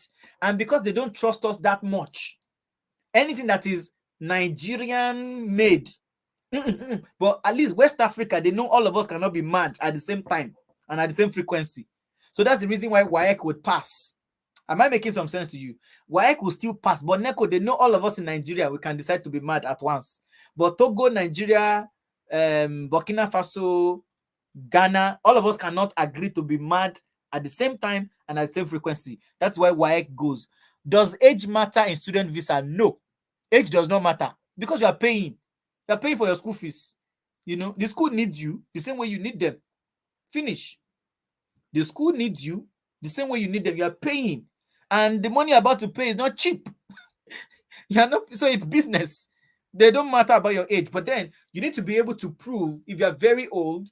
I don't know how to describe very old, but if you think you're very old, if you think you're very old, you need to be able to justify what you have been doing with your life all these years. Do you get? Have you been in, for example, now, if you have graduated as long as maybe 2012, 2010, like some of us, and it is now that you are waking up to do a master's, tell us about your exploits in the industry. What have you done? Or you are playing Bet Naija for the last 10 years. You now wake up and you now say, okay, now masters remain now. May we just rough on. My brother, you have to calm down. So your CV, that's where your CV comes in. Your CV has to show, okay, maybe you have been a vlogger. You were just recording films. You were just traveling around the world. You didn't have time for masters. It's fine. You are paying for your school fees. Nobody can disqualify you. Please, who can help with Yabatek Yabatek transcript? Wahala. Living in Christ. Please drop your phone number. I can put it on the screen. People can write it down and they can reach out to you later. And Said Aziz says, even you started talking about madness in UAR, it started to catch you. Oh God. Said, you are in the spirit. You are in the spirit. I had to off my heater. The heat in this place is already heating me up. All right. I think I've cleared most of the questions that we have here. Traveling in Nigeria is an extreme sport. Yes. So, okay, the cybersecurity table. Yeah. If you want to study cybersecurity, what's your background? What did you study in your O level? I say O level, your university. So, and you need to talk to your school. That's the essence of the transcript, anyways. People don't know why school asks for transcripts. Okay, let me tell you. The reason why they ask for transcripts is that your degree alone does not give us the detail of what you went through in school. Your degree is just that this boy came, he spent 4 years, and then he didn't run away. Boom. That's the certificate. It is a transcript that tells the school that you're going to year by year what you did and how you passed or failed each of the modules. And so it helps them to connect the modules you already took, because knowledge can only be explained with knowledge. Do you get my point? If you cannot drive, if you cannot drive, you cannot drive car, but you're telling me to teach you how to drive ship. I don't know the correct example I should use, but I hope you understand what I'm trying to say. You need to start from somewhere. The school wants to be sure that they're not going to be throwing all of their knowledge into an empty basket. So that is the reason why they ask for your transcripts. So, and don't think they don't read it. They look through it. They look at the modules of, and they see if you are struggling with some modules. Then they will now advise you, since you don't like you don't like computational blah blah blah analysis, can you tilt towards this? They'll not give you what, because abroad education, they don't like to give you knowledge that is useless, or you stress the teacher, stress yourself. You understand? So cybersecurity, Ajoke, we can talk about that later. NECO still work for me in the UK. Maybe it depends on the school. Yes, NECO may work for you. I mean, it depends on the school, but best bet, just use your WAEC, please. Thank you, Mujidat. Yes, please. Good information, but please try it. Most times when you ask, you'll be able to get your chance. So write your personal statement, then you knock this off. Let's move to the next one. Test of English. Most schools in the UK will require IELTS, of sure, because they want to be sure you understand English. Yes, I did a session similar to this that focused on IELTS and TOEFL. And you can watch the video. I'll link the video up, somewhere in the video up here. But if you need any IELTS support, please watch the video. You'll be good. However, some schools actually can give you a waiver. What does that mean? If you're from an English-speaking country, ordinarily you should not be stressed with IELTS. I hate IELTS, honestly speaking, because the English that I speak, to be very honest, a lot of people that were born abroad cannot speak my kind of English. And I'm talking from experience. Okay, you go, I come, you sit, I sleep. Your English is far better, but it is you that they will force, because you have a governance system that doesn't care about you. These are top level decisions that our country can fight for, but nobody's going to fight for you. So how do you do it? If you don't want to write IELTS, or if you have written one that has expired and you're stressed, you can ask your school politely if they can waive it for you. And if they're going to waive it for you, you need to be able to prove somehow that you passed English either at your O level. So if you have a credit, I know a lot of schools in the UK would accept WAEC results.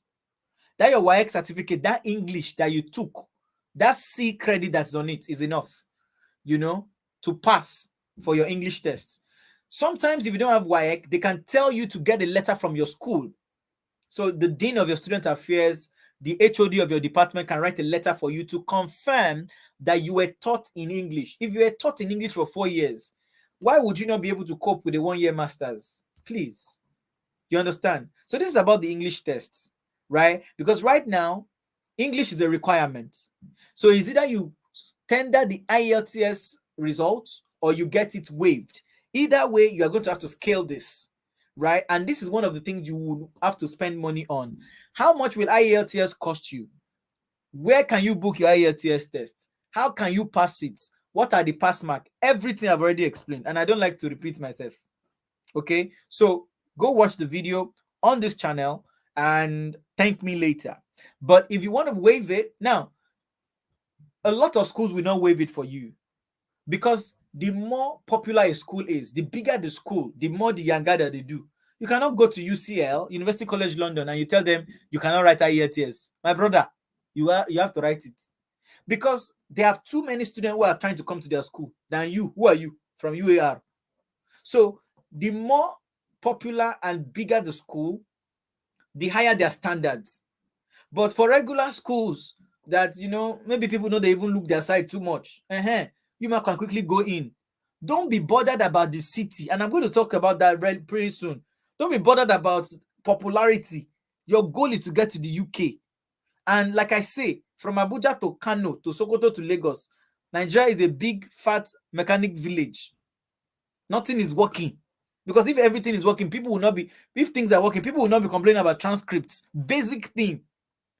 Because the academic system is supposed to be the cleanest and the easiest of the systems. So if everything fails, academics should not fail. But it has also failed. So what I'm trying to say is that even if you are in the most remote part of this UK, you're better than being in Ikoyi. Do you understand? Or being in Maitama, if you truly want to relocate. Some people, some people love Nigeria, they can't think about anything else. So this is not a general advice and it may not work for you. But if you are here, I believe the reason why you're listening is that you're considering the option, of actually moving. So this is the test of English thingy.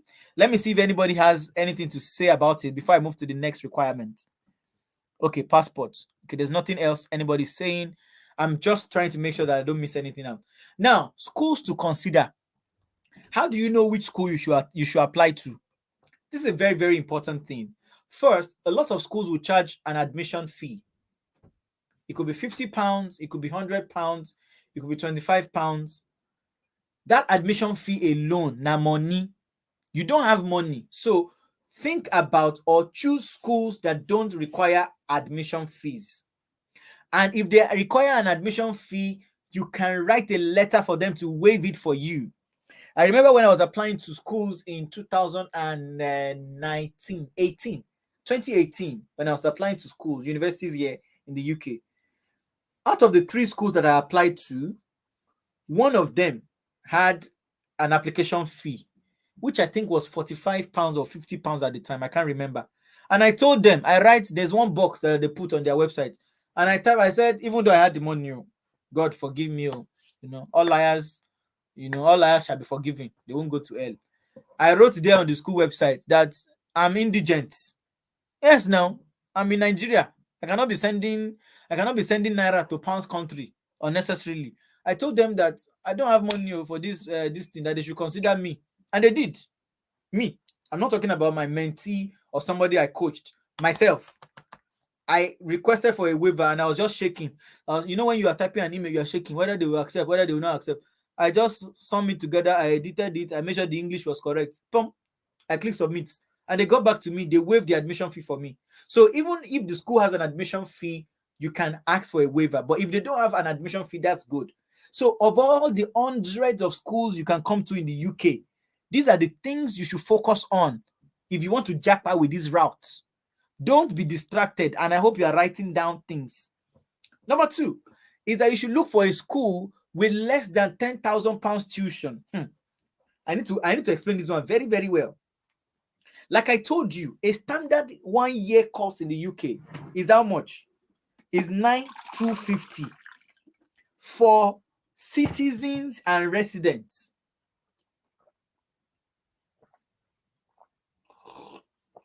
Excuse me. For citizens and residents of the UK, a standard university course is £9,250. Okay? For international students like you, it is twice as much. So you have education costs for 1 year that is ranging from 17,000, 18,000, 19,000. There are schools that are 28,000, 38,000 pounds. Please do the mathematics, because I don't want to give myself heart attack. Do you understand? Do the math yourself. But for this route, to make it easy for you, because whatever the school fees is, that is the amount you are going to eventually pay. The only reason the school is putting their stamp on your name is because you have given them a commitment to pay them the school fees. Oh, if you are not getting it, please type something so that I can explain. I'm an MSc student in Nigeria. What are my chances of getting a PhD degree in the UK? You apply. Salami Said Olamide. You apply. Finish your MSc first, since you are still an MSc student. Finish it first. Ask your lecturers, ask your supervisor about the options. Begin to research schools that can give you PhD. If you are coming for a PhD, it will be 3 years that the visa would give you. And the same thing applies to you, right? But I would not know the cost of running PhD, you get, and I would not know the details like that. So this is more focused on masters. So if I want to do in depth on PhD, it will be another session. But at least finish your MSc, you know. Or you can have multiple masters. If the PhD route is too expensive, if you cannot get a scholarship, you can do a second master's. Because last, let me tell you one honest fact. If you have never studied abroad before, the day you come to school abroad, any abroad, that's the day you know you have actually not been to school to a good extent. The first abroad education that I had was in the US. Ladies and gentlemen, I convinced myself I never go school. I never go school. Because it's not about just going to class and going back to hostel and sleep and living student life. There's a way the classroom needs to look. There's a way the curriculum needs to be taught. There's a way the lecturers need to behave. That's when you go to school. You don't understand. You never really go school. Finish that your MSc in Nigeria, come to do MSc in the UK. You will see the difference. Call me after you have, maybe once you are 3 months into your UK masters. Call me. Let's talk. Once you land UK self, just give me a call. So you do the compare and contrast. Sometimes they don't accept the letter from your school. Sometimes they don't accept the letter from your school. Use your YX certificate. Or worst case scenario, just give them what they want. Ielts. PhD is at least £14,900 per session. Mujidat is telling you free of charge. PhD is at least 14,009 per session. This is almost literally the cost of a master's. But guess what? Because of COVID and because of the recent policy to bring in more hands in the country, right? The UK right now, a lot of schools are adjusting their school fees. And I'm going to give you a list of schools you can quickly go and start to run after. And which school can you attend to? I mean, can you apply to? Apply to all of them. Most times their requirements are the same. Once you have your transcripts, that's your sword. You have your degree, that's your sword. You have your CV, you have your personal statement. Fire the document. Fire it. In fact, Babambari, if you want to kill them, finish. Have your IELTS genuine certificate. Fire your IELTS, your degree, your transcripts. Which other one? Your CV and your personal statement. Fire it to 10 schools. Are you still with me? Fire it. I am sure at least 3 of them will give you admission. 3 of them. And once you have an admission with them, your journey is becoming very, very clear. And by God's grace, by this time next year, it is me and you on this life. You'll be with me at the back room. Now, me and you go to coach people together. Because I'm actually looking for people who are going to take this so seriously that we can help a lot more people. That's the goal.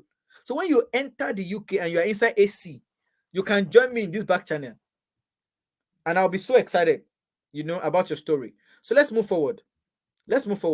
So for you not to stress yourself, look for a school that is less than 10K. And I'll give you suggestions. My list is not exhaustive, but at least you can start from my list.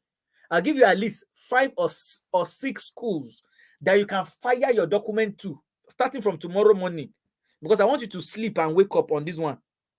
When you sleep, you wake up tomorrow morning, that your notes, carry it and begin to fire your documents. If you don't have the document, begin to get them.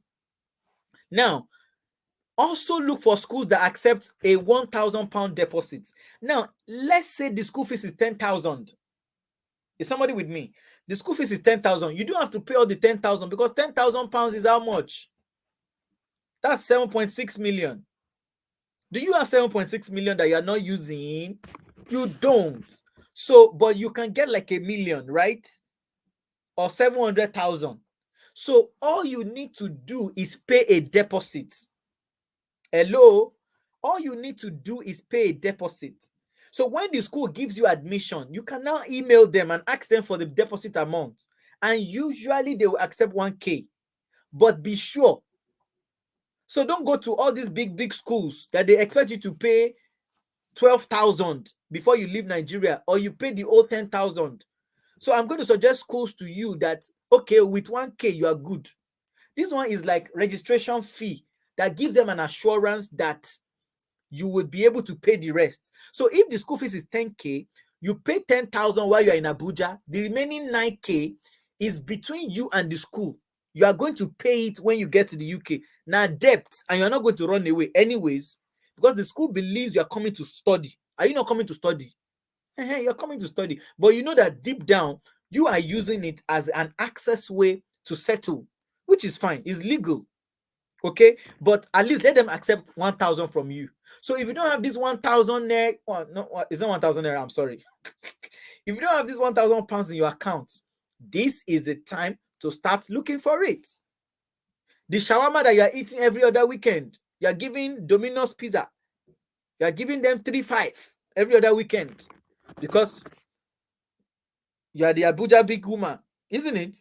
Start donating that 3-5 to your japa plan. If you do 3-5 every other weekend, you get how much it will be for months. You get how much it will be in the next 10 months. That is why if you are going to aim at September 2022, this is the best time. This 1K deposit is like the minimum any school will accept from you. If you pay more than that, they are fine. But at least let them agree for you to pay 1K.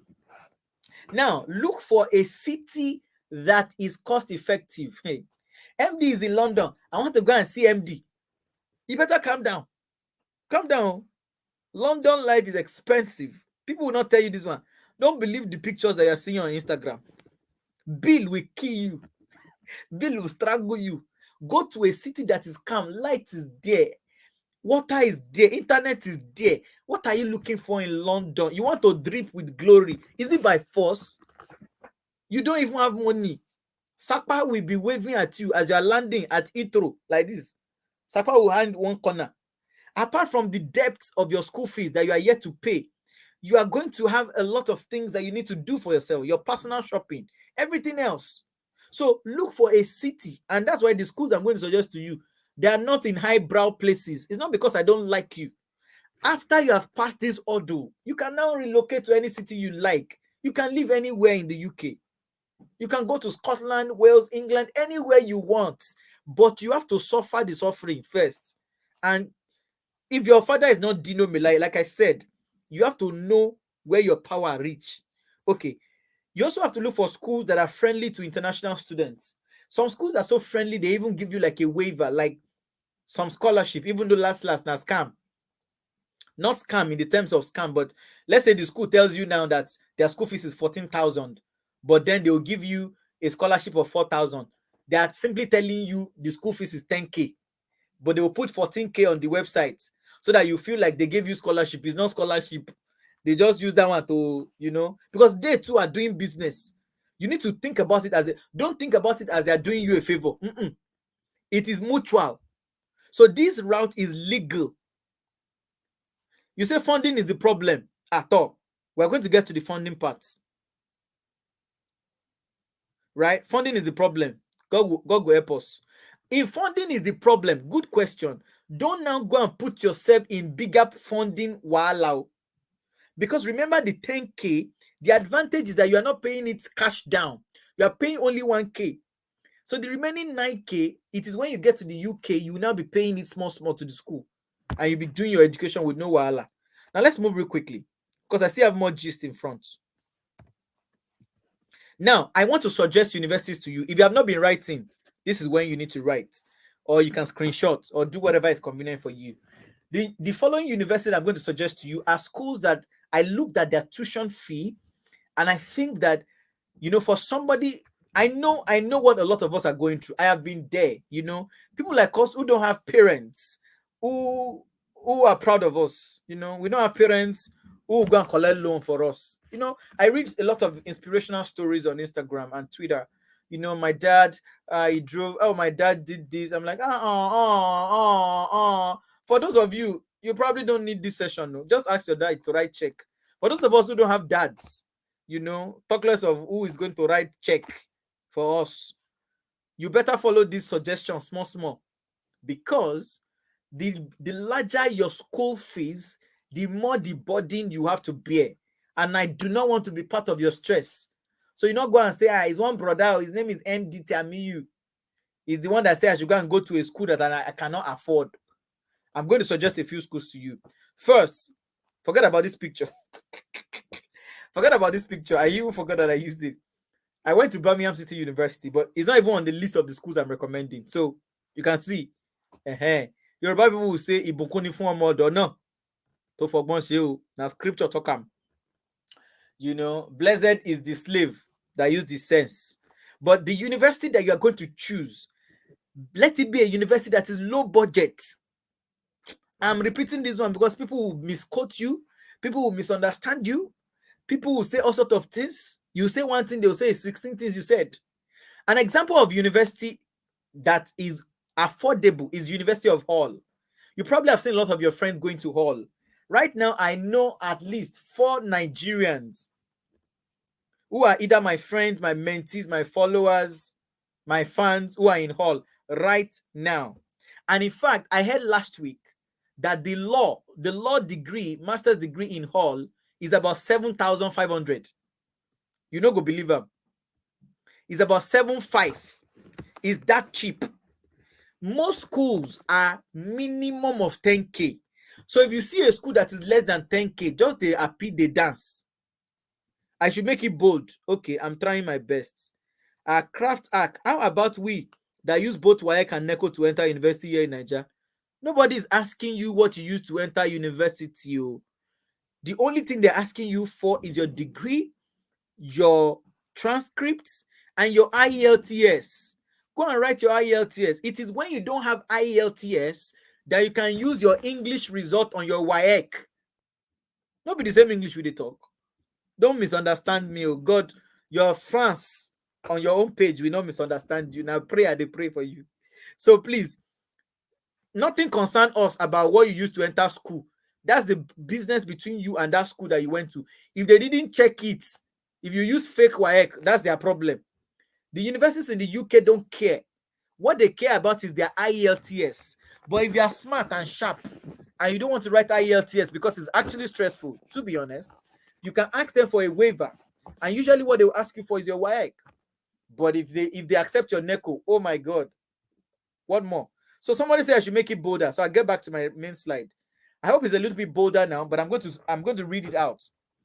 University of Hull, they have degrees as low as £8,000.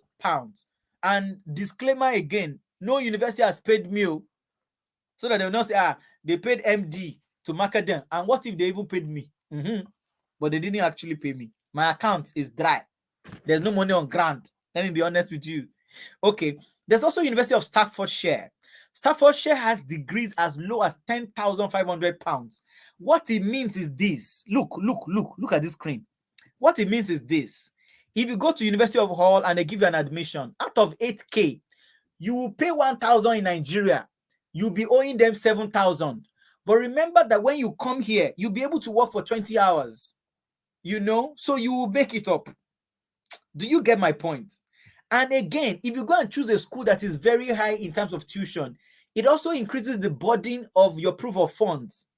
The money they will need you to have in your account as proof of fund will be higher.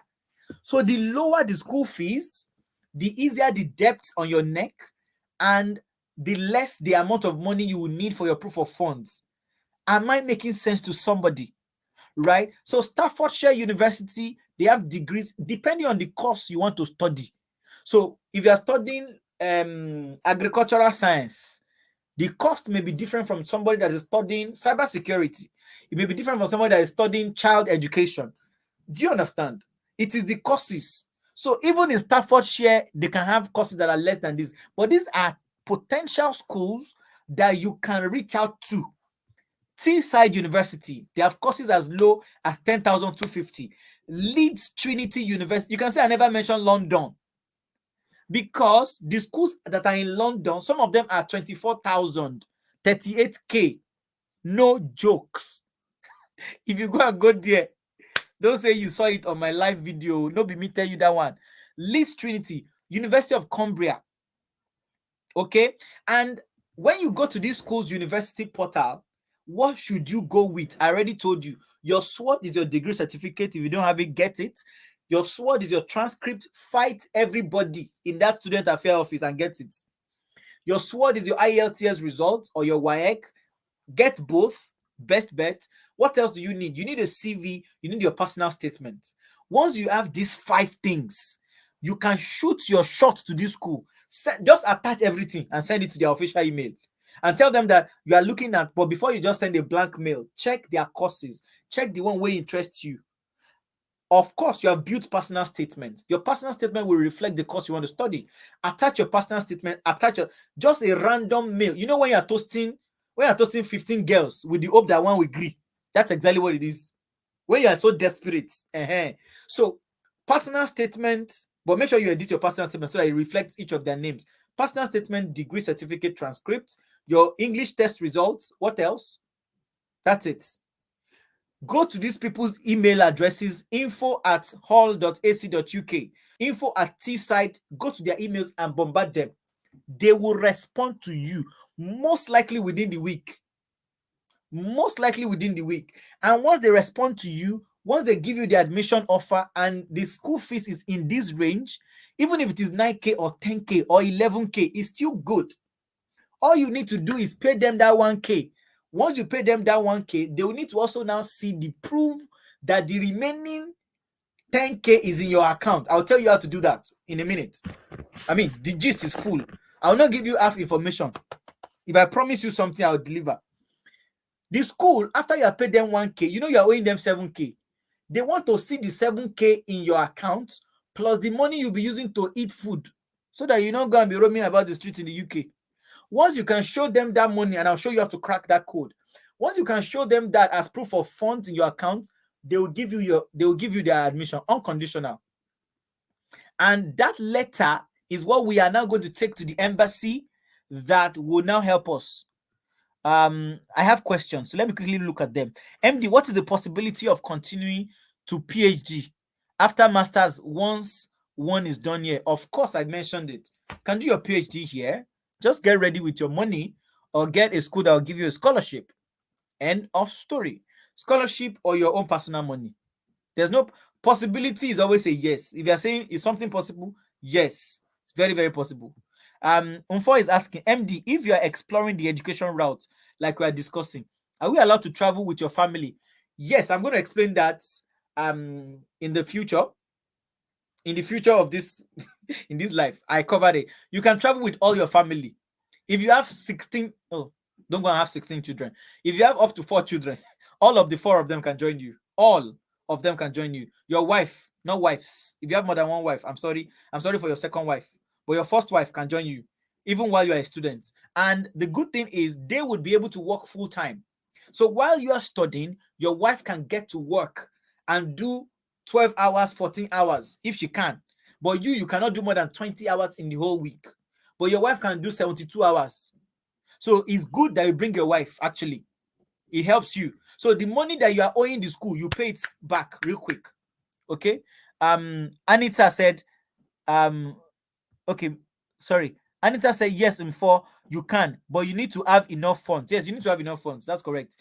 T-side is the new hot cake. They have MSc for 7,900. Is our God not wonderful?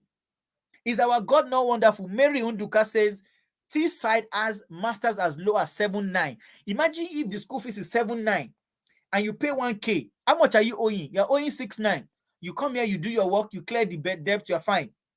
And see, almost everybody who is in the UK who are posting fine picture, don't believe the fine picture. Most of them have debt on their shoulder. Most of them, except for those who came on an express scholarship like Chivney or government-sponsored PTDF, whatever.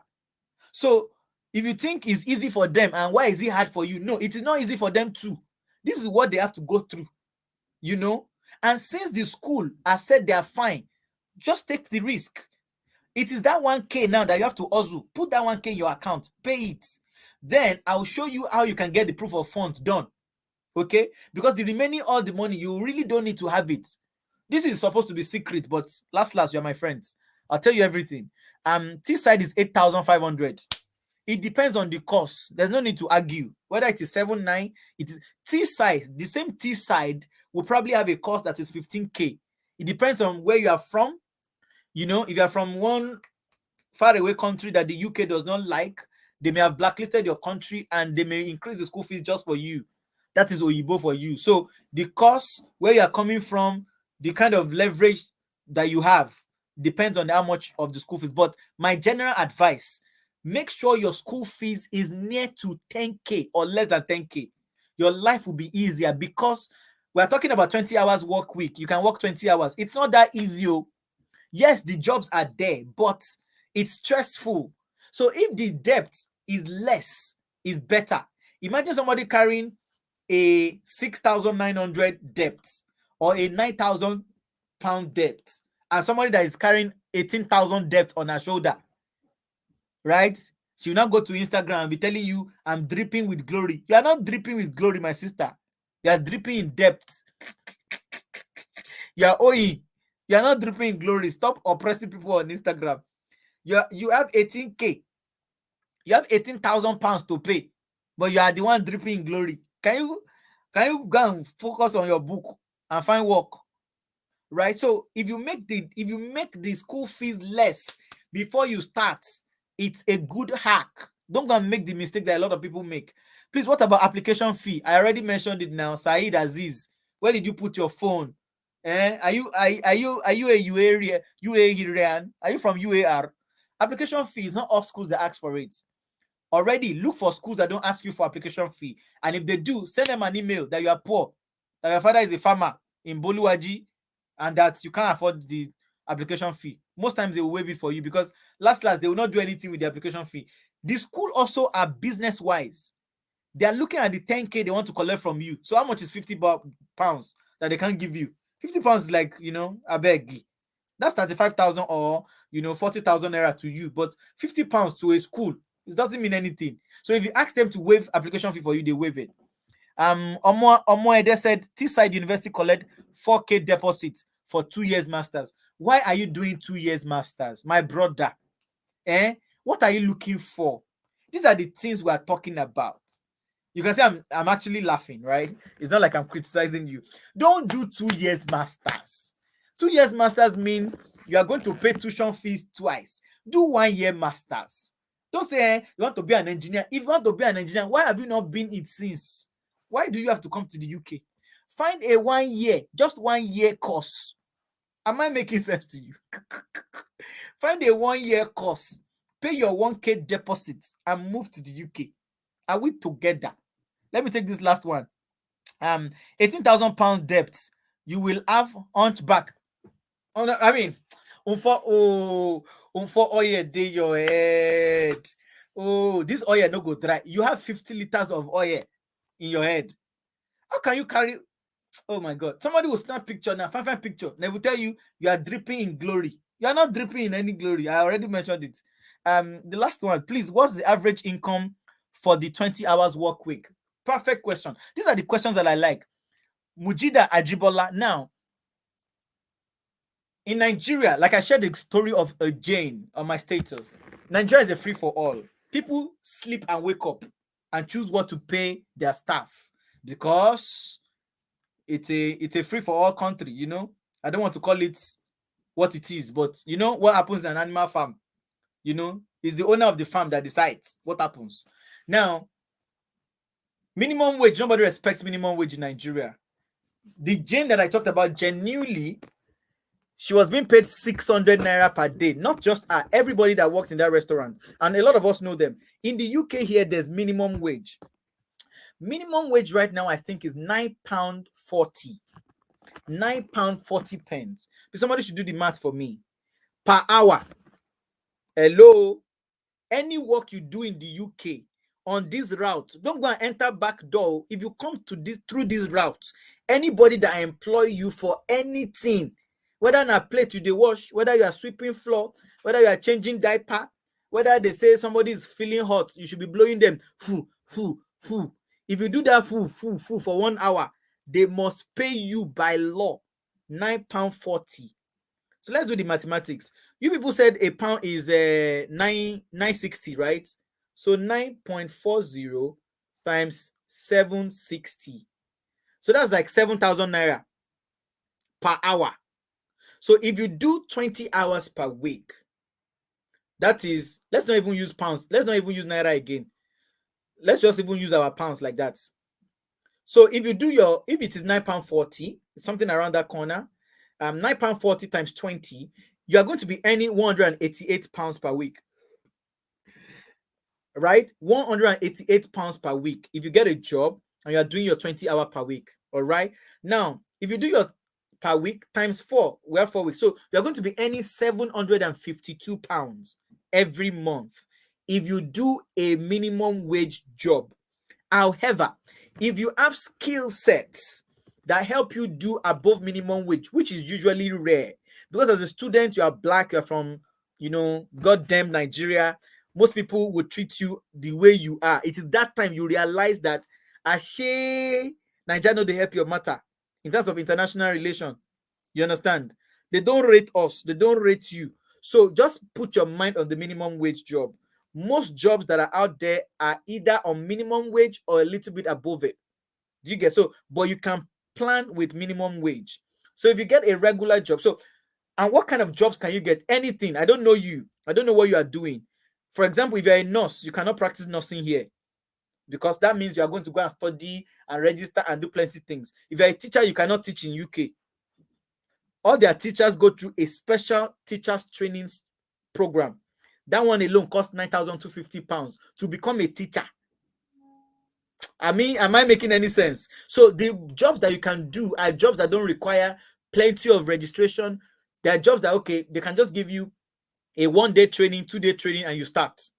I cannot go into the details right now because that's not the focus of this call. But there's a day I'm going to take it out and break down all of the common work industries that people do here. But just use that £9.40 to plan how much you can actually earn. Can one be able to settle the balance tuition fee by working 20 hours a week? Well, hopefully, but that's what people do. You know, that's what people do. You can settle it. It depends on you. But off the record, people do more than 20 hours per week. Nigerians now. I know they do like say you don't know now. Emdee going to go and say, what did Emdee say that is not existing in society? I don't know people that are doing it, but I know that people do it. So that you're not going to say Emdee said. So, but at least by law, it is 20 hours per week that you are allowed to do. And people, that is why you have to make your life easier from the beginning. Don't put yourself under a debt that your 20 hour per week cannot clear. Do you get? So if your debt is minimal, you can work out a plan with it. And now you may not need to pay it back in 2 years. You may pay it back over a longer time. There are even citizens in this UK who went to school on government money who would be paying it back for like another 15 years. As long as you are in the system, you can always pay back the money. So the pressure is not on you to pay it within 1 year. But if you can, that's the best. Because it also affects your ability to extend your stay. Imagine, say you come this country, you come the whole university, you can't tell them to extend your stay when you have not really paid a good amount of your school debt and you are proving funny. You are doing Niger style. They will throw you out. How much did you say minimum wage is? Minimum wage is, let me type it here. Minimum wage is, I think, £9.40. Or is it £9.10? That's minimum wage per hour. Let me retype it. £9.40 per hour. Please correct me if I'm wrong. I don't know because I'm not on minimum wage. I'm sorry. Yeah. So if you have a skill, so what can you do between now and September? Good question. You can begin to get skills that can help you earn higher than minimum wage. Tech skills, negotiation skills, marketing skills, digital skills, different kind of skills. Even though you can still teach off record, you will not teach in a proper school, but if you can teach English to Indians have children that they want to teach in their home, just between you and them, you can charge them £15 per hour. Like me, one of the first things I did when I came to the UK, while I was job hunting and all that, is that I started to teach Yoruba. Although, because, we thank God, it's not pride, me, I'm not looking for money like that. So my Yoruba students, some of you will see it on my WhatsApp story. I don't charge them. I still don't charge them. They're coming even tomorrow. So I have students that I take 2 hours each of them, so they are 4. So let's say I charge them £10 per hour. So I'll be earning £20 on each of them. That's £40. Just one class. Do you get the point? And I love to teach Yoruba. I'm a Yoruba man, proud one, you know. I'm Yoruba first, before anything else, before colonization happened, right? So anything you can do. So if it's a teaching skill that you can use out of the school system, if you are a sports person, let's say you are a gym person, and you have muscle to show for it, your body is fit, you can walk up to a local gym and tell them that you want to walk. Do you get? If they have the space, they'll give you. And since now that you know that minimum wage is £9.40 and you are not tied to minimum wage, you're a graduate, you can ask them to increase it. You can tell them you can't do £9.40. If they say so, it depends on how desperate you are. Do you get my point? It depends on how desperate you are. So tech skills, if you can barb hair for people. That's it. That's a skill. You can plait hair, you are a woman. If you don't know how to plait hair, go and start learning it now. Or you can sew clothes, whatever you can do. But the good thing is that you are going to be doing it legally. You have a legal right to study and work in the UK. So the ones on the record will be 20 hours. But if you take 500 hours in your room sewing clothes, who is going to catch you? Who is going to say you are doing anything wrong? No. So if you have a sewing machine, even though you may not be able to travel with it because of the weight, if you are a tailor, for example, who got this offer to study, most of your classes will be online anyways. You go to a local store, right? Buy your machine, buy a sewing machine, and begin to sew clothes for people. Nobody is coming to measure how many hours. I don't know if you get it. Is when you join regular work and system that they begin to measure it. And employers will also want to know their rules, because if an employer puts you on a job that you are not qualified for, let's say they give you more than 20 hours, they are putting themselves at risk, and most of them are usually afraid. You may even be the one to go and report them that they are overworking you. And if the government investigates and they see that you only have 20 hours of a work week and they're giving you 40 hours or 25 hours, the company is going to pay a fine. So most companies are careful with students. That's why I recommend something you can do on your own, from home, from your laptop. Do you get the point? You can work as an assistant to somebody, just you and the person. Just do something. This is not the time to be snapping picture and be dripping with glory. You have debt on your neck that you want to clear. I'm going to get to that point, but let's move. So these are examples of schools. I hope I've done you some good. I forgot to tell you that you should subscribe if you have not. If you have not subscribed, me and you will fight. Okay, but no wala. Let's go on. Tuition deposits. First, how do you crack the tuition deposit code? Confirm it's £1,000 or an amount you can conveniently afford. Now, this is it. If you have 2 million naira right now in your bank account, there's nothing stopping you paying more than 1K as your tuition deposit. The more of the debt you clear, the less the burden you have when you get to the UK. Am I making sense to you? Except for those of your friends that their father is rich, they have a Prado Jeep, they have security guard. Those are the few people who are able to clear off their school fees upfront. For most of us, we don't have that privilege. We don't have that privilege. Do you understand? We don't. So confirm that 1K is what you can pay and that you can conveniently afford your deposit, because some schools have crazy deposit. Like somebody said, T-side, you have to pay £4,000 for a master's, for 2 years masters. First and foremost, I don't recommend 2 years masters. There's nothing inside masters that you cannot do in 1 year. In fact, 6 months. What is inside the book that you are booking? 1 year is enough for a master's. Please make it easy on yourself, right? Because the less the number of years you are doing the master's for, the cheaper you are going to pay. And me, I'm looking for your good. I'm looking for something that is easier for you. You are talking about strong foreign currency here. If it is in naira, you can go and do 5 years master's. Nothing concern me. Now, for you to clear this deposit, ask for possible scholarships and waivers. If they say school fees is 12,000, ask them, because you are a student from a poor country, you are this, or before, find something about your story that is interesting. Or let's say you have been able to build, let's say you're a lawyer, you have been able to build one small legal system, blah blah blah, that is connecting to technology, and you can negotiate on the basis of that and say, because I've been able to build this, do you have any scholarship or waivers for innovative students like me? You will be so shocked. Oyinbo no, they like lie. They will tell you, oh they say, you know what, let's see what we can do. So even if now £500 they come out from the entire school fees, that's good enough. Do you understand? So ask for scholarship, because sometimes if you don't ask, they won't give you. If the school fees is 12,500, don't say, maybe they have written it on the website now, let me just go and find the money. Send an email to their finance@hall.ac.uk. Ask them, you have just been given this admission, you're about to pay your deposit fee. Can they help you? Can they help you with a scholarship? The worst answer you get is a no. No, never keep person. You cannot die because of no. The worst case is that they will not respond to your email, but they will. All the mail you have been sending to uni like UI, OAU, they have not responded to you. These ones will at least respond with a no. Is it not better for somebody to write no than for somebody to snub you entirely? At least they'll respond to you.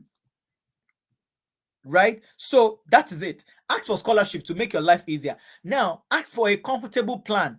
For some people, they will ask you to pay 1K every month. If you look at yourself and you say, you know what, that's too much, you can ask for an easier route and say, okay, can I be paying £500? I have friends like that. All they're paying the school is £500 every month.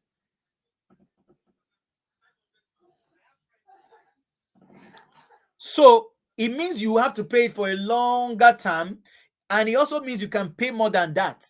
But at least they're not expecting more than £500 from you every month. Because based on this calculation where we do now, if you look at it, if you are working on a minimum wage, you can only earn 752. Are you not going to pay your rent? Are you not going to eat? Are you not going to enter transport? So when the school gives, because the school is going to propose a payment plan to you, they'll tell you, funny so well, so we've been looking at it. We wanted to, so based on the remaining school fees, I would like you to pay £3,000 by the middle of your next semester, and then maybe you can pay the next £2,000. Open your mouth and talk and say the same tone where they use talk use my talk your tone and say, I'm sorry, I cannot pay I cannot pay £4,000 in 3 months. I'm an international student, I can only work minimum wage. Can you help me? Don't feel shy. This is the point where you need to open your mouth. Can you help me with a plan that's about 2,000, in 3 months? Or can we make it 500 every month? If they can, they will tell you they can. If they cannot, they will tell you they cannot.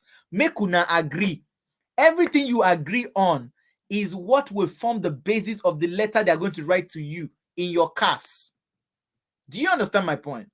It's what will give them the morale to approve your admission. Open your mouth. Don't be afraid of sending email. Oyinbo will read email and respond. That's the good thing. So send email. Once you clear your tuition deposit, remember how we're taking it. I've given you schools you can reach out to, and I'm giving you strategy to clear your tuition deposit. But at least, at all, na in bad pass, get your £1,000 on standby. That one, nobody will collect less than 1K from you. Even me, I can't defend you in court. Even me, I can't defend you. For what now? You want to come to school free? Are you all right? Get your 1K. It is the remaining now that you can ask for waiver, ask for scholarship, ask for a comfortable plan. Okay? Let's move real quickly because time is fast spent. They will not ask you for proof of funds. If you're owing somebody money, or if you want to borrow money in a bank, they will ask you to go and bring your father's landed property, isn't it? Is it poverty or property? Sorry. Your dad's landed property, the document that you use to buy your family house. The school's guarantee, the guarantee of the school that you'll be able to pay the remaining is what they call proof of funds. Are you with me? Because imagine you are owing somebody 8K. You're supposed to pay somebody 8K, but they allow you to pay 1K. You are owing somebody 18K. They allowed you to pay 1K. How would they know that you can pay the remaining 18,000? That is what they call proof of funds. Now, proof of funds has a formula. Your paper and pen will be useful now. Okay. This is the formula for you to know how much you're going to pay. You are going to have as proof of funds. First and foremost, proof of funds is nothing but a bank statement. A bank that has your name on it, your current account, your savings account, your whatever account. The money they're asking you for, they don't need to withdraw it. It doesn't even have to be your own, but it has to be in your bank account for 30 working days. How we are going to do it, I'm going to explain to you. The first thing that you need to do is the balance of school fees. Is somebody still with me? Please, if you are here, please type yes, yes. The original school fees minus the deposit that you have paid. Let's say the school fees is 10,000 naira. And oh God, remove this naira from my mouth now. I mean, why is Sapa squeezing my neck like this? How can I be mentioning naira in a pounds conversation? The school fees is 10,000 pounds. You have paid 1,000. How much remain, my brother? It remains 9K. That is the balance of school fees that you are owing. Are you with me? Now, this 9,000, you now multiply it, you now add it, with your living expenses. Living expenses as gauge is gauge by gauge, city by city. For London, is quite above 1K. They say something about 1,250. I'm not very sure. That's why I didn't put these figures. And that's why it is difficult to tell you exactly how much this is going to cost. But don't worry, we'll get there. The more local the school is, the cheaper the living expense. So let's say the living expense is 500 pounds. Are you with me? Just follow me with this calculation. Let's say it is 500 pounds that you need per month to buy soap, to do fine hair, to eat food, to enter transport, so that you will not become a liability to anybody. The school also doesn't want you to be liability. To be able to pay your house rent. Let's say your house rent is 250, 300. You buy food 100 pounds. Let's say 500 pounds. And 500 pounds is quite cheap. In London, the living expenses they will give you will be over 1,000. It could be 1,250 per month. So you have to multiply that 1,250 by 12. Whatever you have in this bracket, you add it to the balance you are owing to the school. That amount in pounds is the amount of money you need to have in your bank account and let it stay for 30 days. After it has stayed for 30 days, you now generate an account statement. But I'll tell you how to crack it in 2, 3, 4, 5 seconds. Now, if your living expense is 500 pounds, let's say you're in a city that is cheap. Your living expense is 500 pounds. For example, it may be more than that. I'm just giving a random example. Please don't cut my head off. I know it's higher than that, right? Let's say you get to share accommodation with somebody. Let's say, something has happened that is blessing. I mean, maybe you have a family here that they will not collect money from you for staying in their house, which is very rare, though. Now, 500 times 12. If my math doesn't fail me, that's 6,000. 500 times 12 is 6,000. 6,000 plus the 9K out of the 10K that you're supposed to pay fully, right? So 6,000 plus 9,000, that is 15,000 pounds. 15,000 pounds is what you need to have in your account. You allow it to stay there for 30 days. You now print the statement of account and send to the school. That is your proof of funds. Once the school look at it, they say, this one our guy. This one go fit afford our school. Naira Marley, I'm so sorry. Okay, yes. Thank you. I see your comment. Lol, I cannot come out. It cannot come out of your mouth.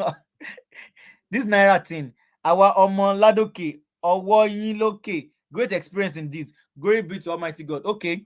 Ayan Lola, Professor, thank God you are here. I'm grateful for your presence. Bless you, my brother. I hope we are understanding this proof of funds wahala. Now, how can ordinary UAR youth like you get 15,000 pounds? Do the mathematics for me. How much is 15,000 pounds? If you use 760, 15,000 pounds times 760 is 11.4 million. This is the amount of money. Even me, I don't have that money. This is live video. If you are short, don't say you are tall. If you are light, don't say you are heavy. Don't deceive people. Me, I'm very strict. I don't have this amount of money in my account. Home and abroad, I don't have it. So, where would you get 15,000 pounds? Ladies and gentlemen, first is personal money. If you are Senzu money, or you have paid Naira bets and the thing work for you. I don't support betting. I've never betted in my life. In fact, betting doesn't work for me. The little times I'll say they'll do raffle draw, maybe at office. Now me no go chop anything. So I stopped all those things since. But let's say you betting work for you and you have won some money, personal money, or your daddy is Dino, personal money. All the dollars that they are sharing around, personal money. If you have the money, put it in your account, let it stay for.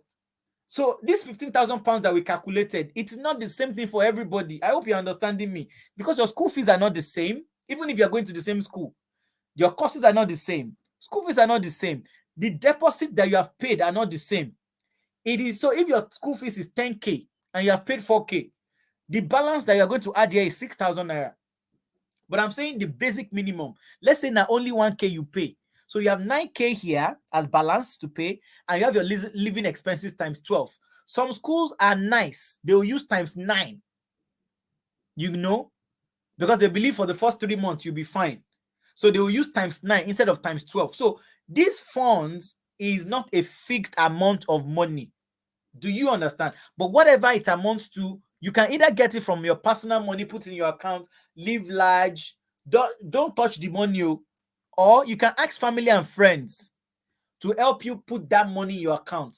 The day you have that 11.6 or 11.4 million in your account, leave that money there. Don't let the devil touch it. Because I've heard of a story of a guy that's about to go to Canada. Dr. Lina, are you there? The guy went and used proof of funds money. He went to club, he carried girls, he enjoyed his life. Proof of funds has entered bush. Please, you have to leave the money there for 30 days. Now, the fastest route, you can say I color it, and I'm not supposed to be sharing this one, but you're my friends, and I want you to leave UAR as fast as you can, with your leg touching your back, the back of your head like this. You can use agents. It's not official, it's low-key, but you can use agents. And there are 2 types of agents. There are agents who will charge you a percentage. So now I need 11.4 million. I'll talk to an agent who would borrow me 11.4 million, but then I would pay back a percentage of this money when I'm done. Do you get? So the agent can tell you some people charge up to 10%, some people charge as low as 5%, some people charge depending on your rapport with the person. But at least it's not free. If it was free, you should be doing it by yourself. That is why I didn't mention agent as the first option. Normally, it should be your personal money. Normally, it should be your family and friends. But if Sakpa don't strangle you, strangle your family and friends, last, you have to use agents. So if the agent charges you a percentage and you are happy with the percentage, which means the percentage now becomes part of your expenses. Am I making sense? So you don't need to have 11.4 million. You only need to have the percentage of that money that you pay to the agent that is helping you. Am I making sense to somebody? Please type yes. The other type of agent are the ones that will give you a flat rate. They'll tell you, I'm going to give you this 11.4 million for your proof of funds, but you are going to give me 250,000 naira. So regardless of the amount of money you need, they'll give you that amount of money, but they have a fixed rate. And I think usually they are the fairest. They're the ones that are fair. Because if they charge you based on percentage, it means the larger the money, the more you are going to pay them. Do you understand? So, but if it's a standard fee, let's say they say 300,000 naira, it means that they are happy to leave the 11.4 million naira in your account. And once you are done, you pay them XYZ, or you even pay before time. Do you need to, Mary said, do you need to negotiate a payment plan with the school before you pay the initial 1k? Well, usually it can come either either before or after. But at least ask them for the deposits. Once you have paid the deposit, they are the ones who will come up with the payment plan for you. And if the payment plan is fine for you, you just say yes.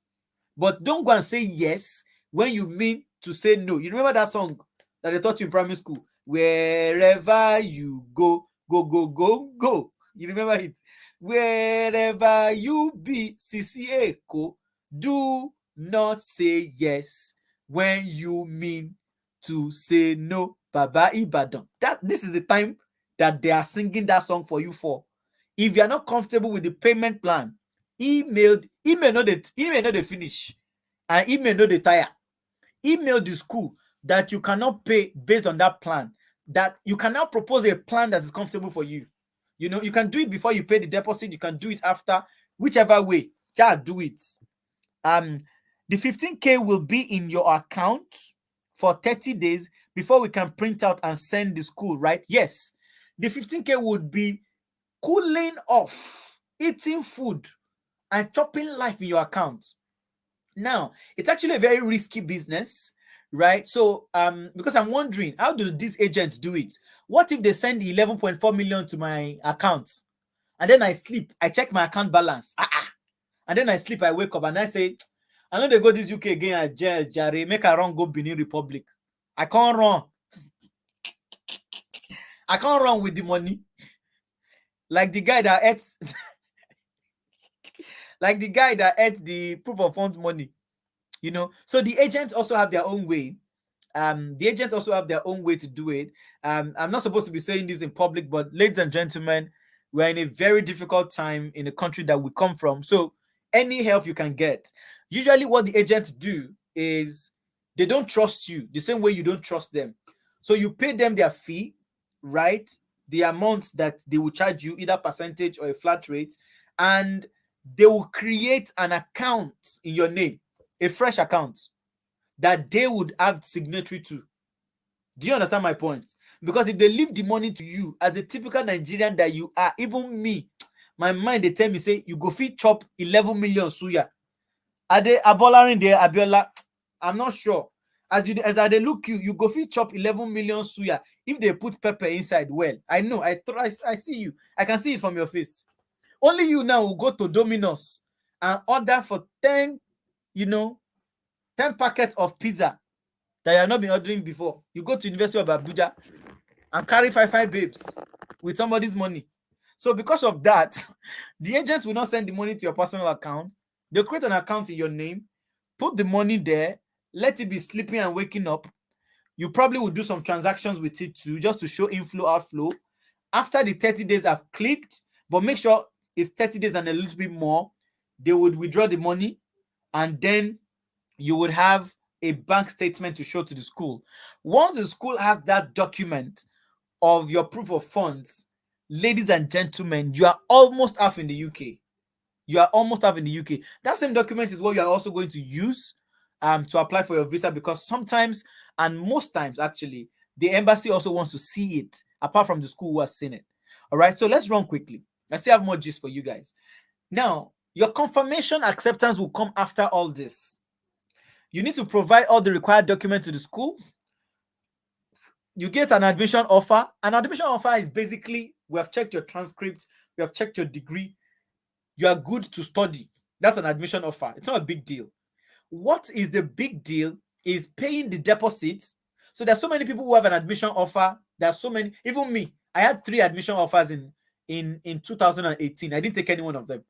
So having a UK admission offer is nothing to celebrate. Do you understand? In fact, before the end of this month, you can get 5 admission offers. I'm telling you this. So admission offers are very straightforward. Admission offer is the first step, right? Once they give you an offer of admission, that means they have already considered you eligible to study in that course. They have a place for you. The next big deal is to pay your deposit and then show your proof of funds. I already told you how to do the proof of funds. You don't have to have sleepless nights on how to get the money. All you need to do is ask your friends and family, or you actually use agents who can support you with this. You pay them a percentage or you pay them a flat rate, but last, you're going to pay. And then it's the cars. Cars, gon. This cars is the big deal. You can celebrate your cars. Your CAS is a confirmation of acceptance to study, right? Is the fact that the school has checked you, they have checked you in total. Academically, you are there. Mentally, they know you are sound, and then financially, you are fine. You are fine. This CAS is what you need. Without this CAS, you can't apply for visa, right? This CAS is a key document that you need when you are now applying for your visa. Okay, battery is running out fast. Hey, you are don't do this to my Ifedayo. Ifedayo, why? God of power bank, God of power bank, help my friend. God of power bank. All right, Ifedayo, catch you up. Best of luck. Hopefully you can watch the remaining part. So this is your CAS. Get your CAS, and you can get this as early as middle of next year, depending on where you are regarding your documents. If you already have all of your documents, all you now need to do is just gather your deposit fee and begin to shoot admission requests. Now, before you apply for admission, before you apply for visa, there's this tuberculosis test that you need to do, and it is mandatory for all UK visas that are longer than 6 months. So for a visitor's visa that is less than 6 months, you will not need to do tuberculosis test. But because you are coming as a student, you will live for a minimum of 1 year, and you are intending to even stay longer, you are going to do a tuberculosis test. I wish it's something you can do at the National Hospital in Abuja or that your dad's clinic. But unfortunately, no. The UK government has designated this assignment to what they call the International Organization for Migration, IOM. IOM has offices in Abuja and Lagos. It's about $150. I think I paid about 58K. I can't remember how much I paid. 58,600 or something was what I paid. You can say I put tall because I don't understand. Do I look like I have tuberculosis? Why can't you people believe me? I don't have it. What has happened to trusting ourselves? What has happened to trusting ourselves? They don't trust me enough. You see, fine boy, head to toe. You are thinking tuberculosis in the same sentence you are thinking about me. It's not fair. And then I have to pay 58K to go and x-ray my chest. Well, let me take questions. Admission offers were coming in like water in 2019, but Sakpa no make me proceed. Sandy, I'm sorry. 1 minute silence for all the admission offers. If you know how many admission offers I get, Inko. Admission offer, don't go to church to go and celebrate admission offer. When you have a CAS, tell me in my DM, even me personally, I'll pour one bottle of Zobo on your head.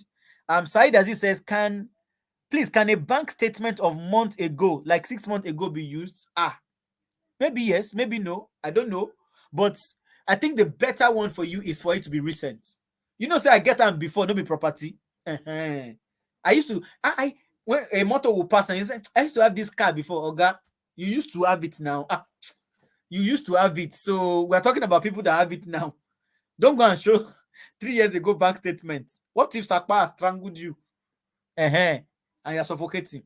So make your bank statement recent. Once it's agent, they have a way of freezing your account so you can't withdraw it. Finish. Living every day in Christ, say they have a way of freezing your account. So if you use an agent, probably is the best option, especially when family and friends are not there. So you're going to do this tuberculosis test, not for the school, but for the visa office.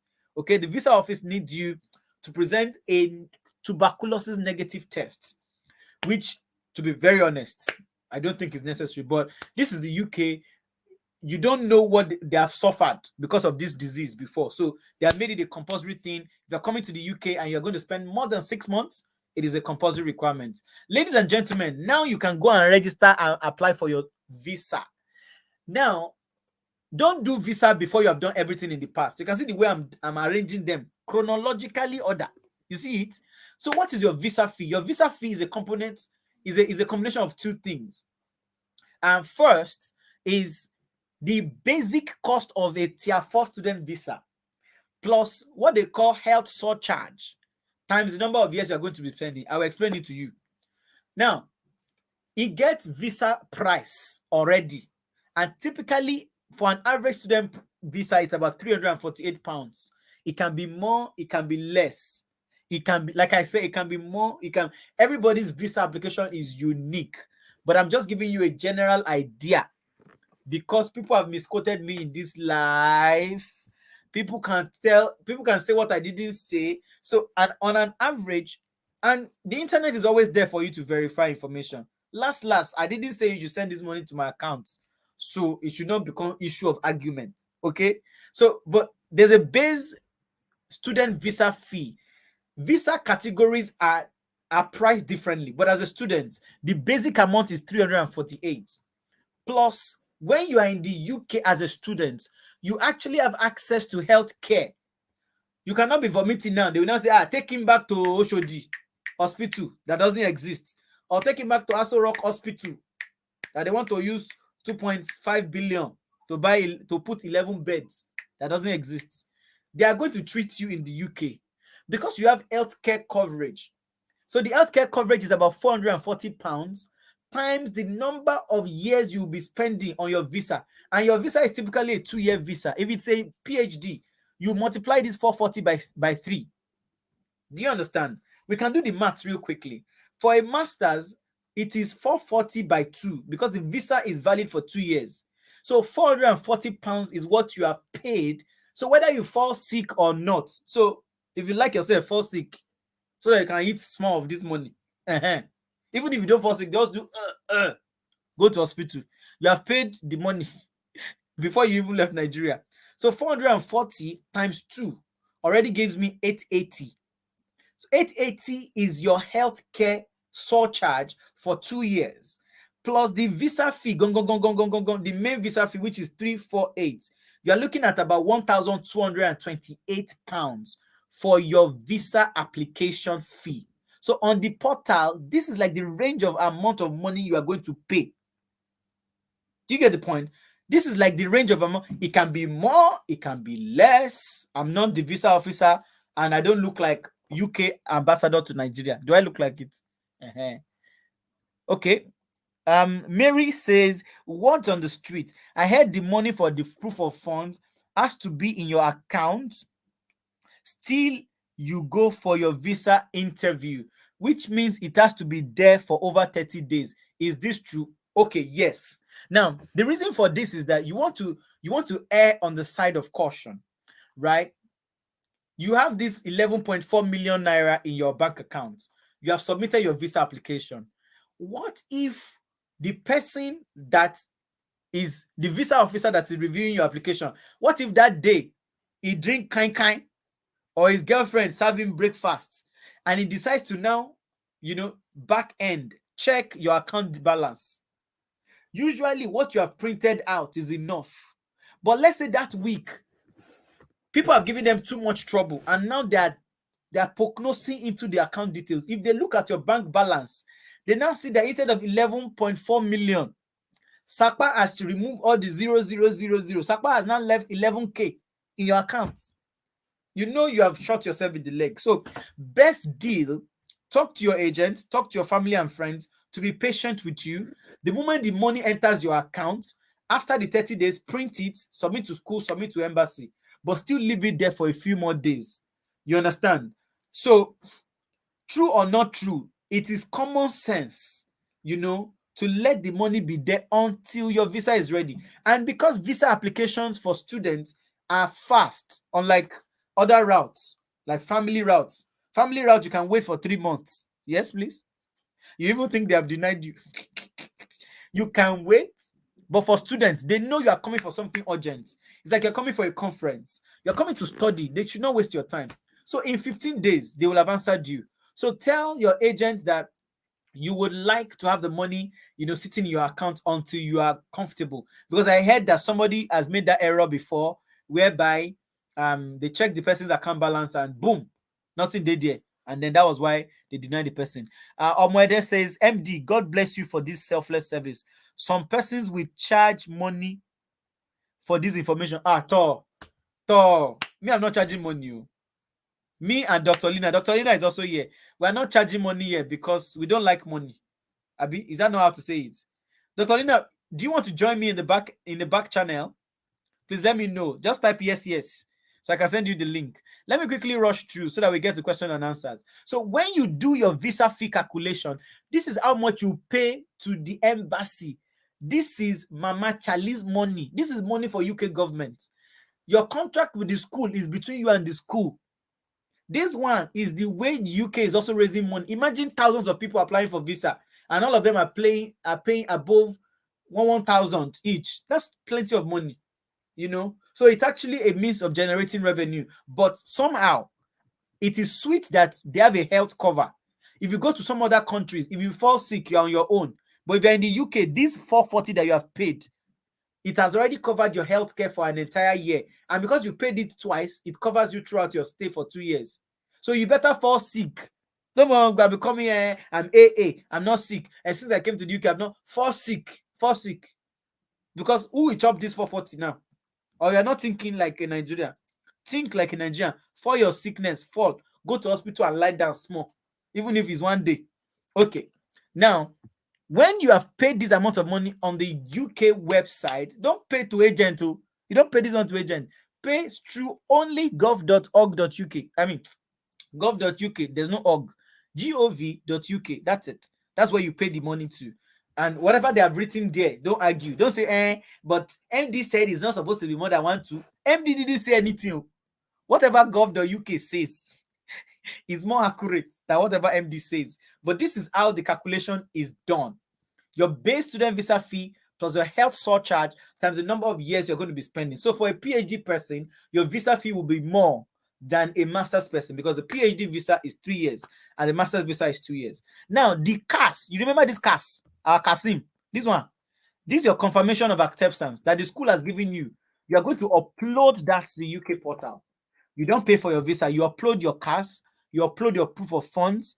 You cannot pay part payment for visa fee. This one, they know the borrow person.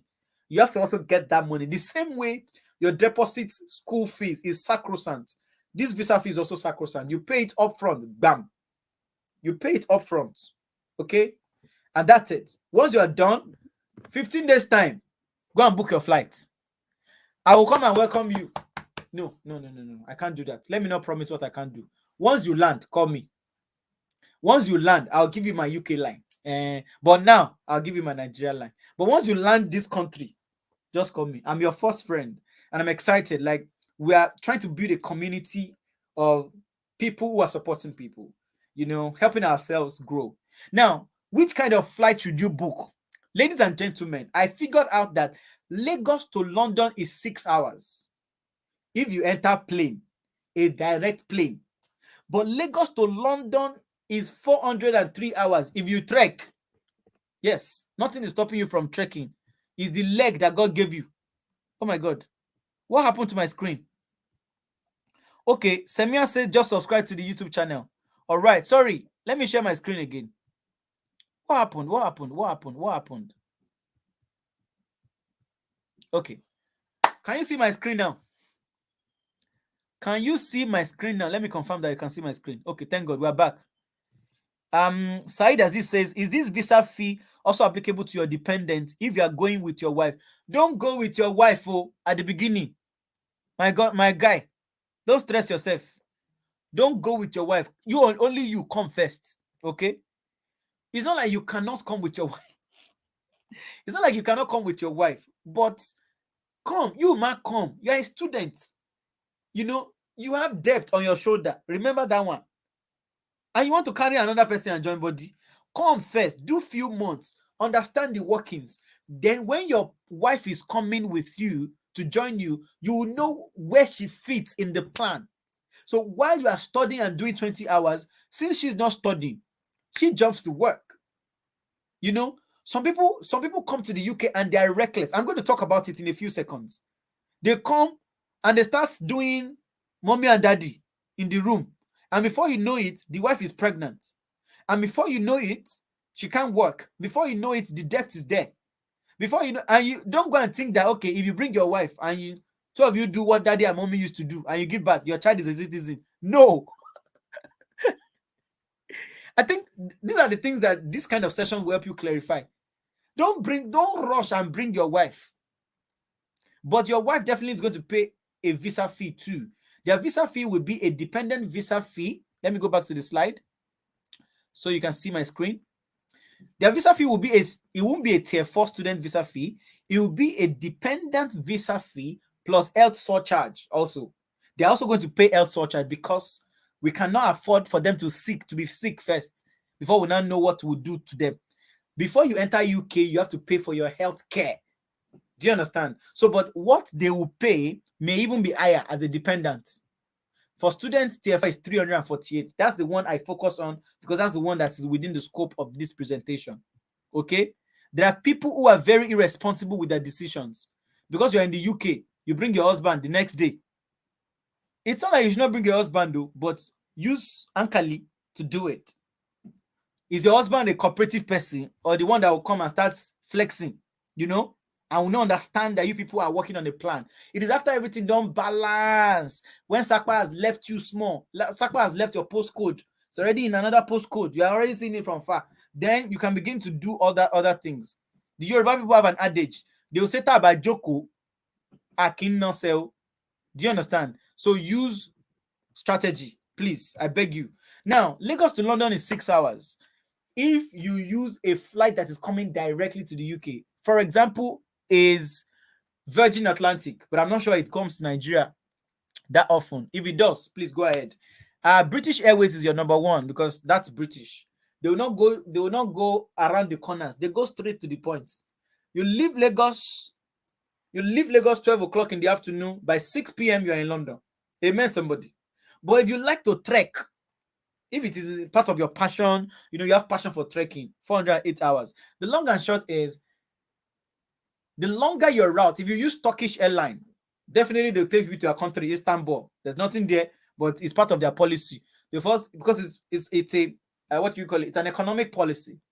It's for them to be able to charge you what they want to charge you. It's also for them to show you their country. Okay, it's also for them to trick you into spending money in their country. If they dump you at Istanbul, hunger no go via you. You no go drink water. You go buy something. So taking you to Istanbul is not part of the deal. It's not necessary. But Turkish airline, they are a business, the country's business, right? So they take you. If you go and follow Kenyan Airways to the UK, they will first take you to Nairobi. You'll balance there and be looking like a lost Christmas chicken. Before you know it, you see that they're selling suya, they're selling chicken. That's how I went to go and spend all my money in Germany. Germany that they didn't send me. I was going somewhere else. So with my experience of traveling, if there's a direct flight to where I'm going, except if the country is genuinely far, aka China, aka Australia, there's nowhere you are going in the world. They have to branch somewhere. Australia is far from everybody, but the more you reduce all of those stops, the less stressful your flight would be. But last, whether you trek, you enter moto, you enter canoe, we move. We what? Just get your way. As long as they have given you visa in 15 days, everything is sweet. Everywhere done soft. Just move. But this is just general advice. So that if you can book a flight, don't say you are saving money. Say, okay, and let me go and buy a cheap ticket. KLM will now carry you around. Qatar Airline, they first take you to Doha. Money that you don't have, you now be snapping picture. Ladies and gentlemen, we're in Doha now. You are not in Doha. You are in Doha to spend money. And if you don't have the money, come straight to where you're going. See, well, if it's something you like to do, go ahead. But then I've already advised you. It's not necessary you use the advice. So this is how to do your flight ticketing. How much will it cost you? Honestly, I cannot say. Flights vary with time, with how many people are going, with the urgency, with the airline. What seat are you booking? First class, third class, past class, whatever class you are booking. So I cannot put an amount here, but at least in your own head, you can put a budget. On the template that I'm going to share with you, you'll see all the list of things you need to do, and you can put your own personal budget. How much can you afford for this? And then you can do the maths, and you can now start to either save or to start to gather the money.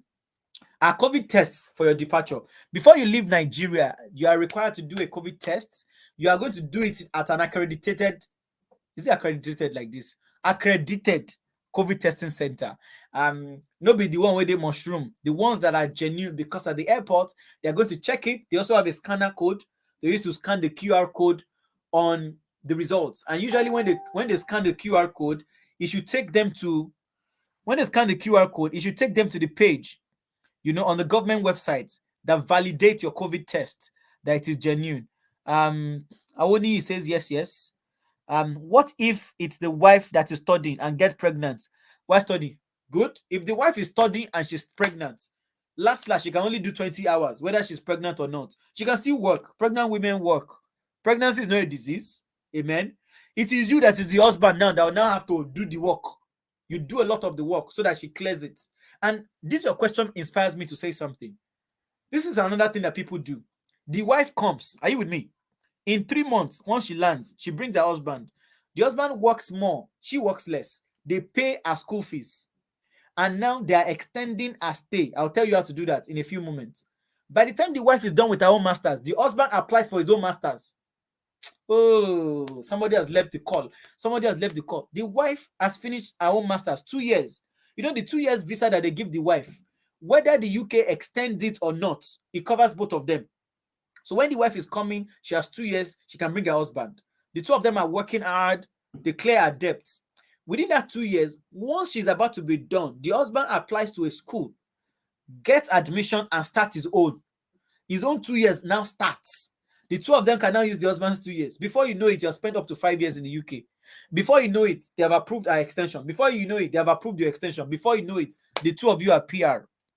So this thing gets strategy, but no come here. Belle where remember to give your wife.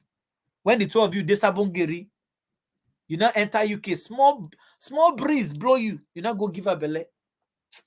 Oh God. What kind of human being is this? What if you go with your wife? About Doris or Dick? I think you are late to the call. I'm not going to answer that question again. I think I've flogged it enough. We can't waste people's time. What if you go with your spouse with plans that your partner will be working and supporting you since low limitations on hours to work? What have I been saying? I said it in Pidgin. I said it in English. I said it in Yoruba language. Which other language do you understand? Do you want me to say Lochmafele? I already answered your question, right? If you have a partner that is cooperative, that can support you on that journey, you should do it. Now, your COVID test in Nigeria cost about 54,000 plus, which is unfortunate if you ask me, because to choke something in my nose, oh my God, I don't understand why I needed to pay 54K, but that's what it is. But this is even after you have bought your flight ticket, right? Reason being that you must do it within 3 days of your flight. So if you are traveling on the 3rd of September, I would advise you do your test on the 2nd or on the 1st, because the COVID test cannot be older than 3 days. It will be invalid. They believe you will have mingled and met with other people, that your negative COVID test could have become positive. So you can only be negative in 3 days. So once you have booked your flight, you already know that you are traveling, you are leaving Nigeria by God's grace, 3rd of September 2022. If that's your testimony, type amen right now. Let's do what they used to do on Facebook. Even though the amen doesn't mean anything, but just type it. It doesn't mean if you don't do the work, you understand. But if you have booked your ticket and you're traveling out of Nigeria to the UK, 3rd of September 2022, you will now do your and I can't see your amen. I can't see your amen. Okay, it'd be like, and they pay you. Okay, good. Now you now do your COVID test on the 1st of September, and that will be good. Your test result will be shared with you via email. You don't need to wait with them. They will just send you a link. That PDF is what you show them at the airport. Now, before you also leave, the UK requires you, and it could change between now and next year, but right now this is the case. The UK also require you to book. You pay for a day 2 test and a day 8 test.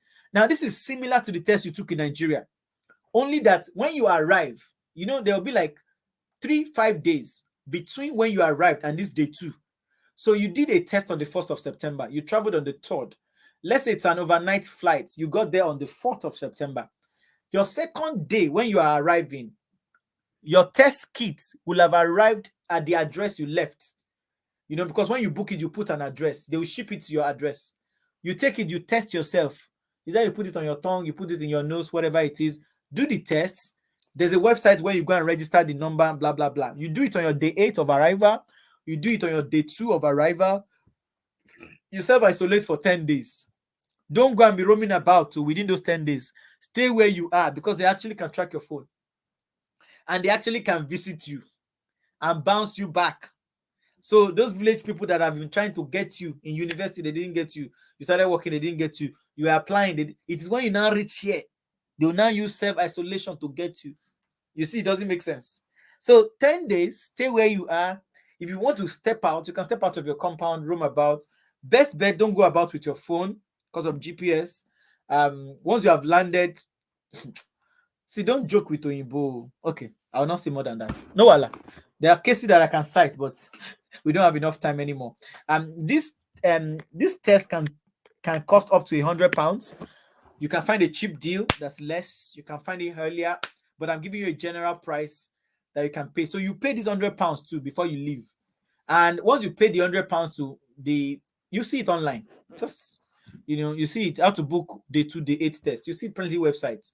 Make sure the website is genuine and valid. It has a padlock, and a green. Pay the £100 with your card, with anybody's card. Give them an address in the UK where you are going to land. They'll ship the testing kits there. They'll ship 2 kits. You open it, you do your tests. You take the test at your residence and you register it online. Ladies and gentlemen, that's it. But the most important ingredient you actually need here is your winning spirit. Your winning spirit. I don't know. You people don't like motivational speakers in Nigeria. So that's why I don't like to motivate anybody. But first and foremost, you have to believe you can do this. Because I don't know how to help you more than this. I think I've tried. Please, if I've tried, type something in the comments and say you try. I think I've tried, but I cannot force you to believe it. And to be honest, I can only hope that you get it. If you don't get it, forget about it. Like that man. But I am believing that you're going to believe in this. It's not even about believing in it. It's about believing in yourself, believing that you are worthy, believing that you are qualified, right? That your dreams are valid, right? That you can do better for yourself. This is not the only solution, but this is one of the solutions. To be honest, let me see the questions. Ifeda Rafa says survive. This is too important to miss. Ielts is the cocoa now. Yes, if you can get Ielts, because sometimes it's difficult convincing those schools to waive Ielts for you. Get your Ielts, get your transcripts. Just fire the schools. You can update me with your progress, but please don't bother me. Don't say Emdee, please. I may not have time. I am working full time, guys. I work full time. I am really busy. And don't get angry if I don't respond to your DM. If you see the number of DM that I have, you are going to pity me. So pity me ahead. Don't send me every details.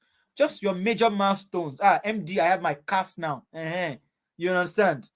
Some people will be asking for personalized service and you cannot pay for my time. So I should leave my work that I already signed contract to work. I should leave it and I should sit on WhatsApp and be messaging you. Put yourself in my shoes now. Even though we don't use the same size 41. Put yourself in my shoes. Smart move. Yes, that's how people do. Sense will not kill you. Amen. Okay, somebody said amen. These are the people, Abolarinde, Abiola, these are the people that are going to eat Amala in my house next year, September 2022. No jokes. There is a nexus between UK breeze and giving your spouse belle. Discuss 25 marks. Umfo, take your time. Please. What of someone with full vaccination? Well, all those details I don't know.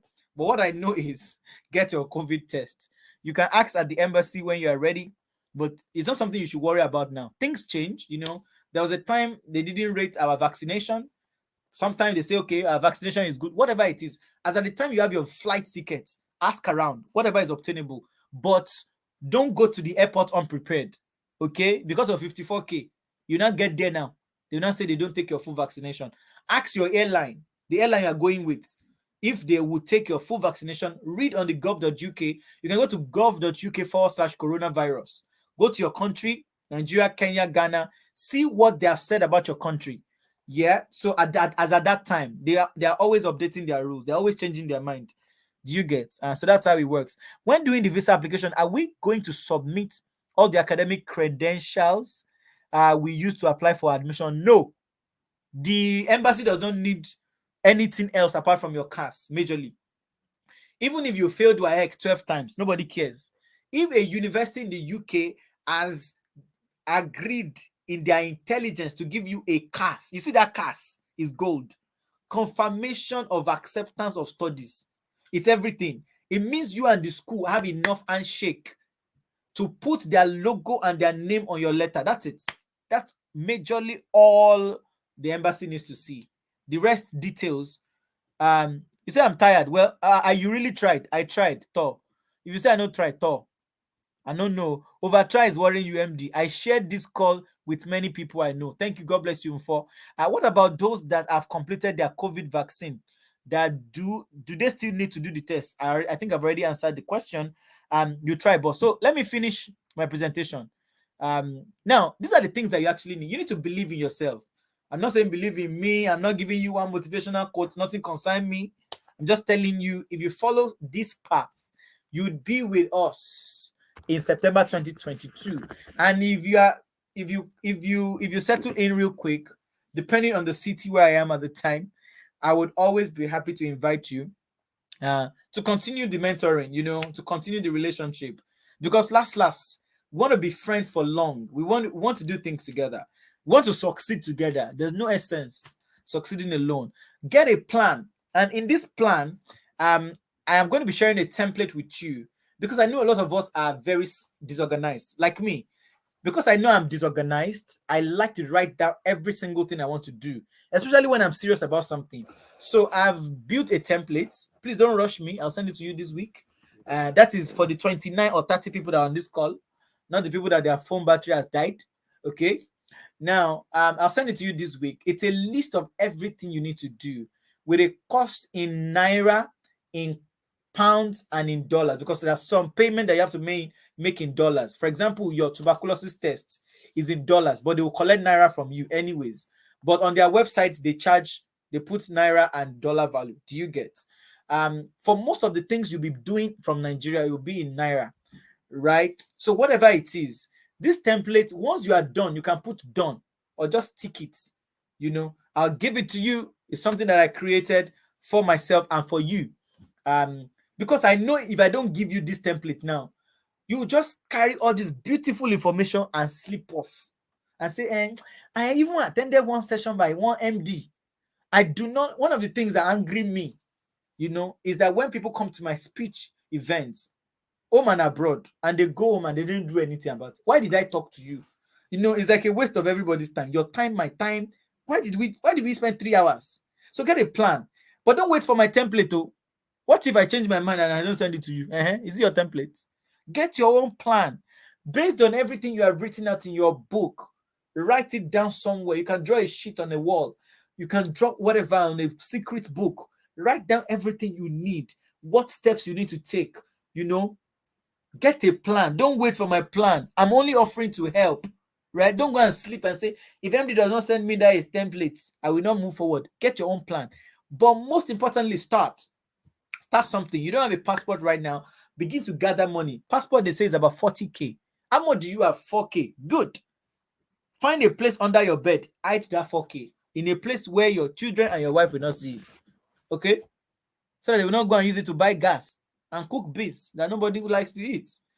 Tomorrow, you see another 2,000 money, 2,500 that you're supposed to use to play too sure odd. Add that 2,500 to the 4K. That's how the money gathers. Once it is enough, call the people at the immigration. Go there, capture yourself, get your passports. These are the kind of update that I want to see from you. Not you asking me questions that I've answered. Please. Take a picture with your passport like this. Don't take with data page. I don't need your data page. Just the cover of your passport and snap and send to me. Emdee, I already have my passport. Oh, these are the human beings I like to roll with because you took action. You started something, you took action. And every day, take a small step. Look at that your plan. Look at that your list and say, which small thing can I do here? You understand? Okay, I need to mail this school. I need to respond this one. I need to get this. Okay, let me talk to this transcript guy. Take small steps every day. Take small steps. Another point, ladies and gentlemen, expect the obstacles. If you think this is going to be easy, you lied. If I tell you it's going to be easy, I'll be lying. It's not going to be easy. Expect the obstacle. So when you apply for your transcript and they don't give you on time, tell them I saw it coming. I know you people will frustrate me. So don't get mad. You know, don't get mad. Don't get mad because you have already expected the obstacles. Am I making sense to you? So expect the obstacles. Transcript people will frustrate you. You have your money, passport office, they will say they don't have booklets. The day they have booklet, they don't have ink. The day they have ink, the man that's supposed to stamp it, just expect it. That is why blessed are those who start early. Which month are we? We are in November. We are already planning for September 2022. You can see it's smart. This is the best time. And if you have somebody who's also interested in this thing, share this video with them. I'm going to leave it on my video on my channel. Share it with them. Blessed are those who start early. Expect the obstacles. I cannot emphasize this enough.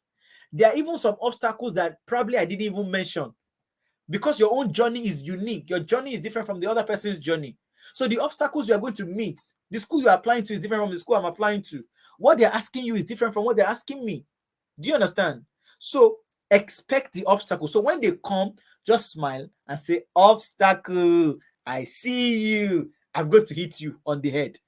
Go for it and ask what you can do. Learn daily. For everything that is not clear, find some few minutes. Let me not be stressing you to watch my YouTube video. Why? Why are you stressing me? You know that the content I create is for your fellowship, japaship, and scholarship. Once you see the Emdee has dropped video, why don't you watch it? Why don't you learn? I'm not just catching cruise on my channel. I'm talking about things that will move you forward. Learn. It's an investment. You get to a point whereby you know so much and you can do so much. Okay, network rights. Stay in places that are moving you forward. Like on this call, don't be part of the people that have left the call.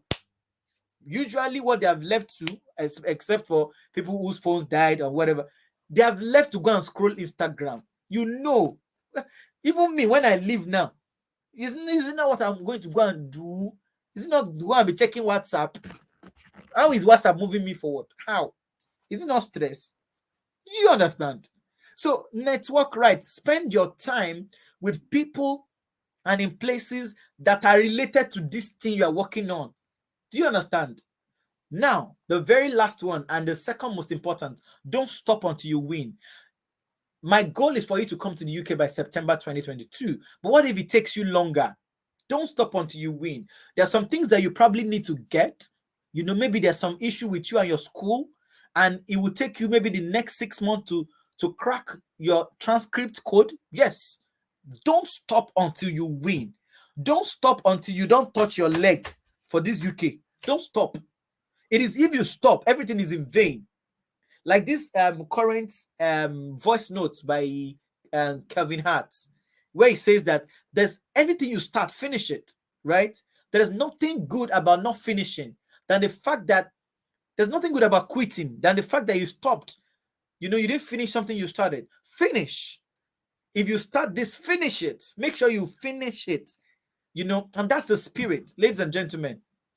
So the planning sheets, for those of you who don't have my WhatsApp, oh my God. This is a wrong phone number. So let me edit it. Thank God I'm the owner of the documents. I didn't contract somebody to do it for me. My WhatsApp, 26362482. Have you captured it? 26362482. 26362482. I'll put it on the screen for just a few seconds. 26362482. That's my WhatsApp. Please, don't send me I. Don't send me salam alaikum. Don't send me all those blank things. Because I will not know if you're chatting me up from Afghanistan or if you're chatting me up for this call. Right? If you send me hi, follow it up with your name. I may not have your number. Most likely I don't. Right? Tell me your name. Having trouble connecting. Please check your internet. Can you guys still hear me? Well, I not too much like this. Can you guys still hear me? Please type yes if you can hear me. What is going on? What is going on with my internet? Okay, I'm connected. Can you guys hear me? Please type something. This system is saying, okay, they can hear me. Because I'm trying to drop a comment. Okay, good. I just dropped a comment now. It's like the Oyinbo network also tripped off a little bit. Um, I lost my thoughts a little bit. Good. So if you're sending a message, courtesy demands that you mention your name. Do not assume that Emdee now, Emdee is supposed to know me now. Maybe I don't have your contact. And even if I have it, maybe there are so many people messaging me. So tell me exactly why you're chatting up. I don't understand why we still have to be talking about this. And it's a real issue. Somebody will just drop I and forget about you. So you want me to come online and be waiting till you are there, or you want me to be chatting, in tandem, like in real time? It doesn't really work that way. Number one, we're not on the same time zone. Number two, you are the one who wants to collect something. Go straight to the point. Make life easy for whoever is trying to help you. Do you understand? Go straight to the point, right? Mention your name. Don't just drop Teslim. And because there's one hadith that says, I must respond Teslim. I won't respond your Teslim. Amen. If your Teslim is only Teslim, I won't. You know why? Because if I get 10,000 Teslim in a day, I will be useless for the whole day. I will just be responding Teslim, Teslim. I will just be saying Walaikum Salam for 24 hours. And God does not want that. But if you Teslim me and you mention what you want and you mention what you are reaching out for, good one. I can find time to answer you. Do you get? I can't respond to 10,000 Teslim. And in social media, I cannot. I beg you. No. So, before we are done, what else do I have to say? Now, life in the UK, when you are here, what should you do? Like I was trying to say, ladies and gentlemen, first and foremost, the key word is balance. Look at the way these stones balance on one another. You can see them. Your human life, your social life, personal life, physical, financial life, you have to find a way to balance them. And these are some of my tips for you. You can screenshot this, you can write it down. Study your study. What to carry you come last study? Most of us, the moment we leave that Nigeria like this, the kind things where they hungry us. Hey, my brother, you go fear. Things where they hungry us, things where we they chook head, where no concern us at all. Where we they just they chook head anyhow. Where we just they chook head anyhow. 2636248. That's correct. So do not be distracted. Know that you are here on a plan, a 2-year plan that you are hoping to switch, to a permanent residency. So focus. And your school is going to be part of the people that will stand for you when you're about to switch your visa. So if you have not been going to school, or if you are missing on your admission or on your attendance, the school will say, we didn't know you are not here.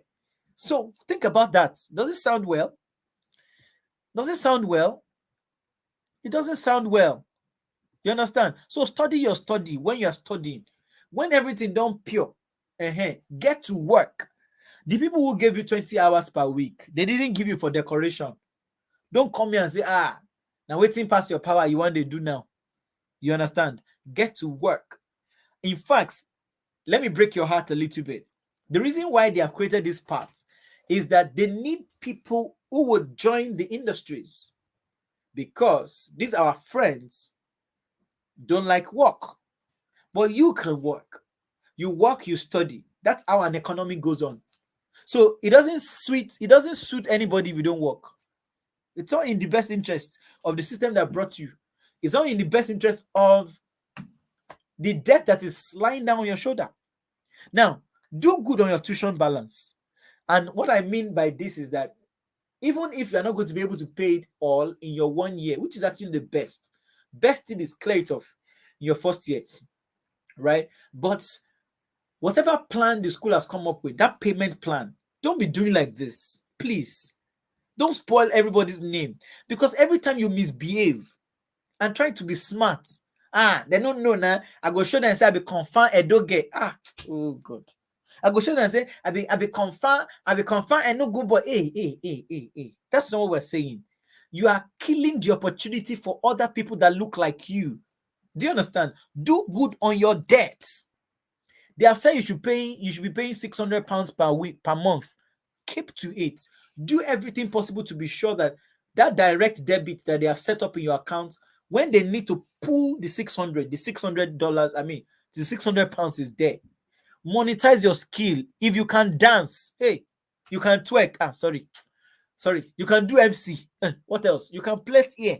Anything you can do. You can type computer. Whatever you can do while you are in the UK, monetize your skill. Make money in multiple ways than one.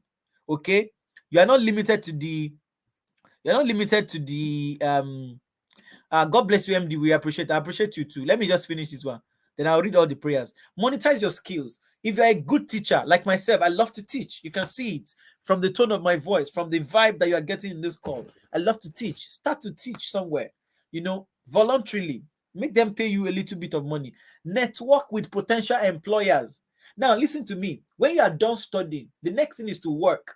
So don't wait until you are finished graduating before you start looking for work. Start to reach out.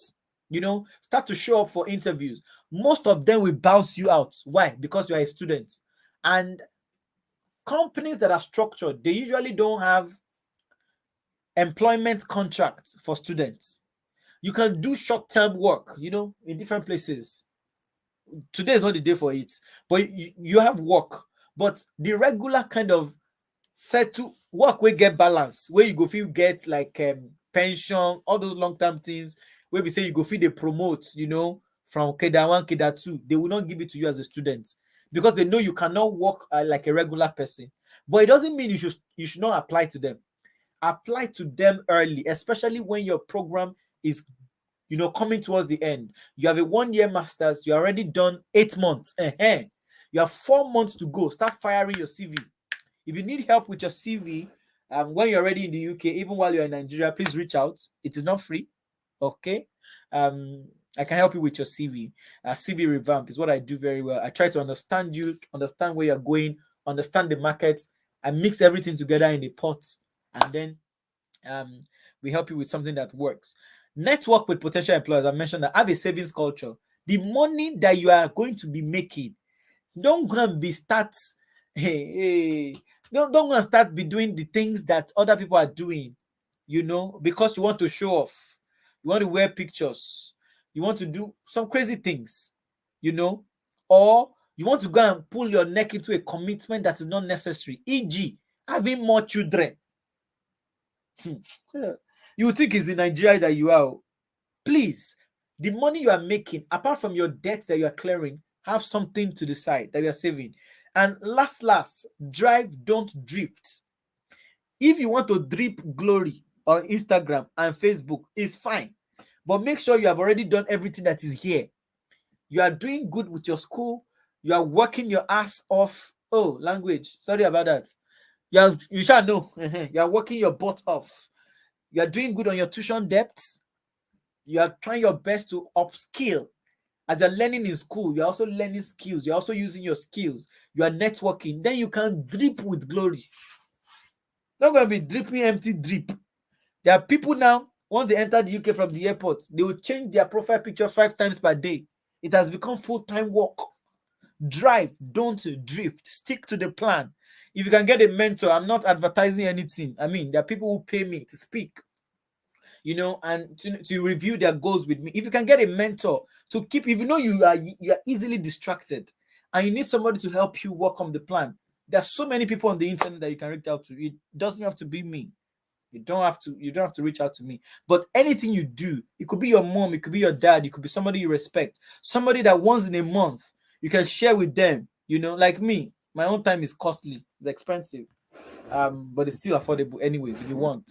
But somebody that you can actually say, what, this month I've been able to do this. I'm expecting this, but this is the result I've done. They can actually share an idea and insight with you that would help you save time, save costs.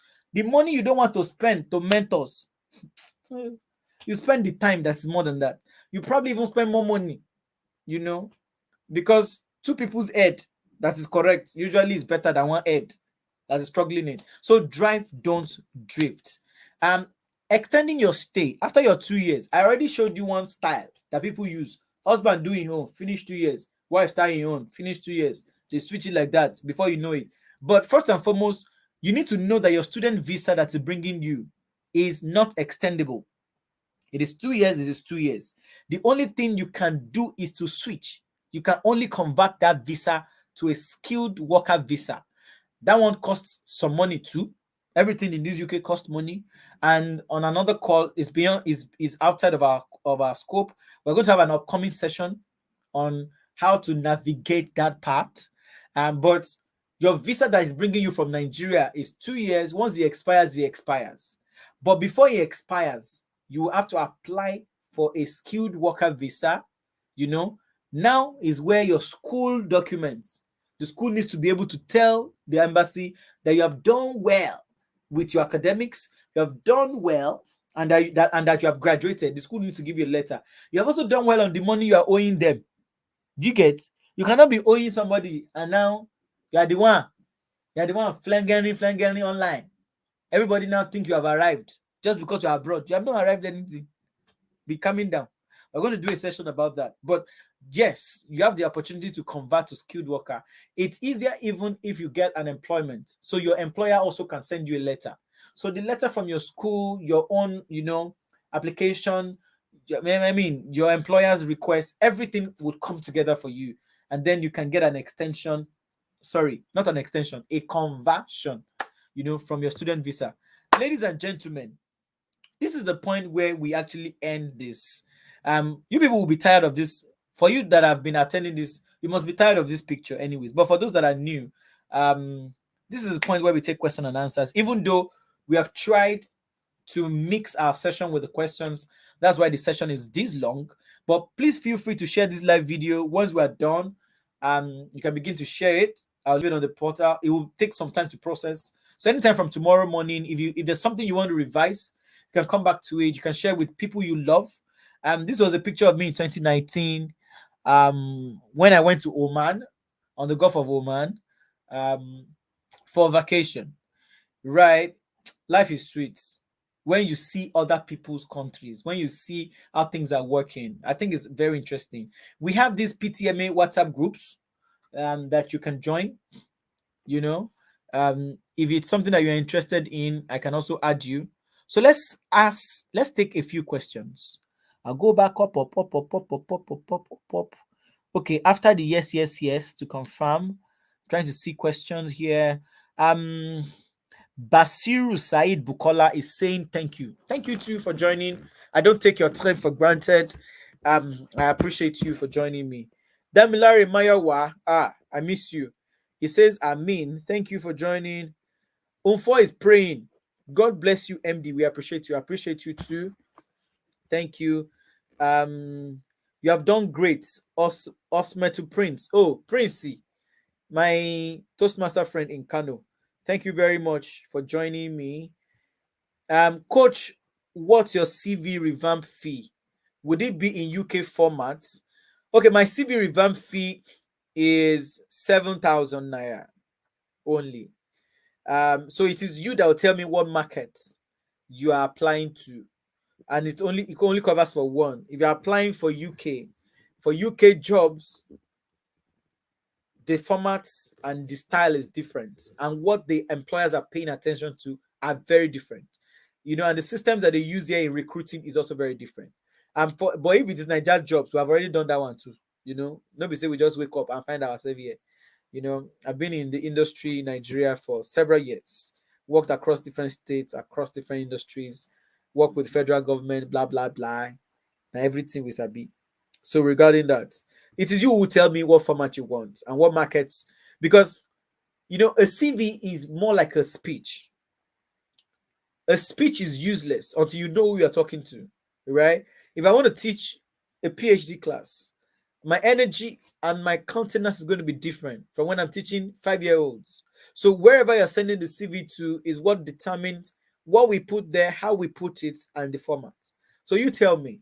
But there's no hidden prices. I won't tell you to DM me for price. It's 7,000 naira if you're sending it from Nigeria.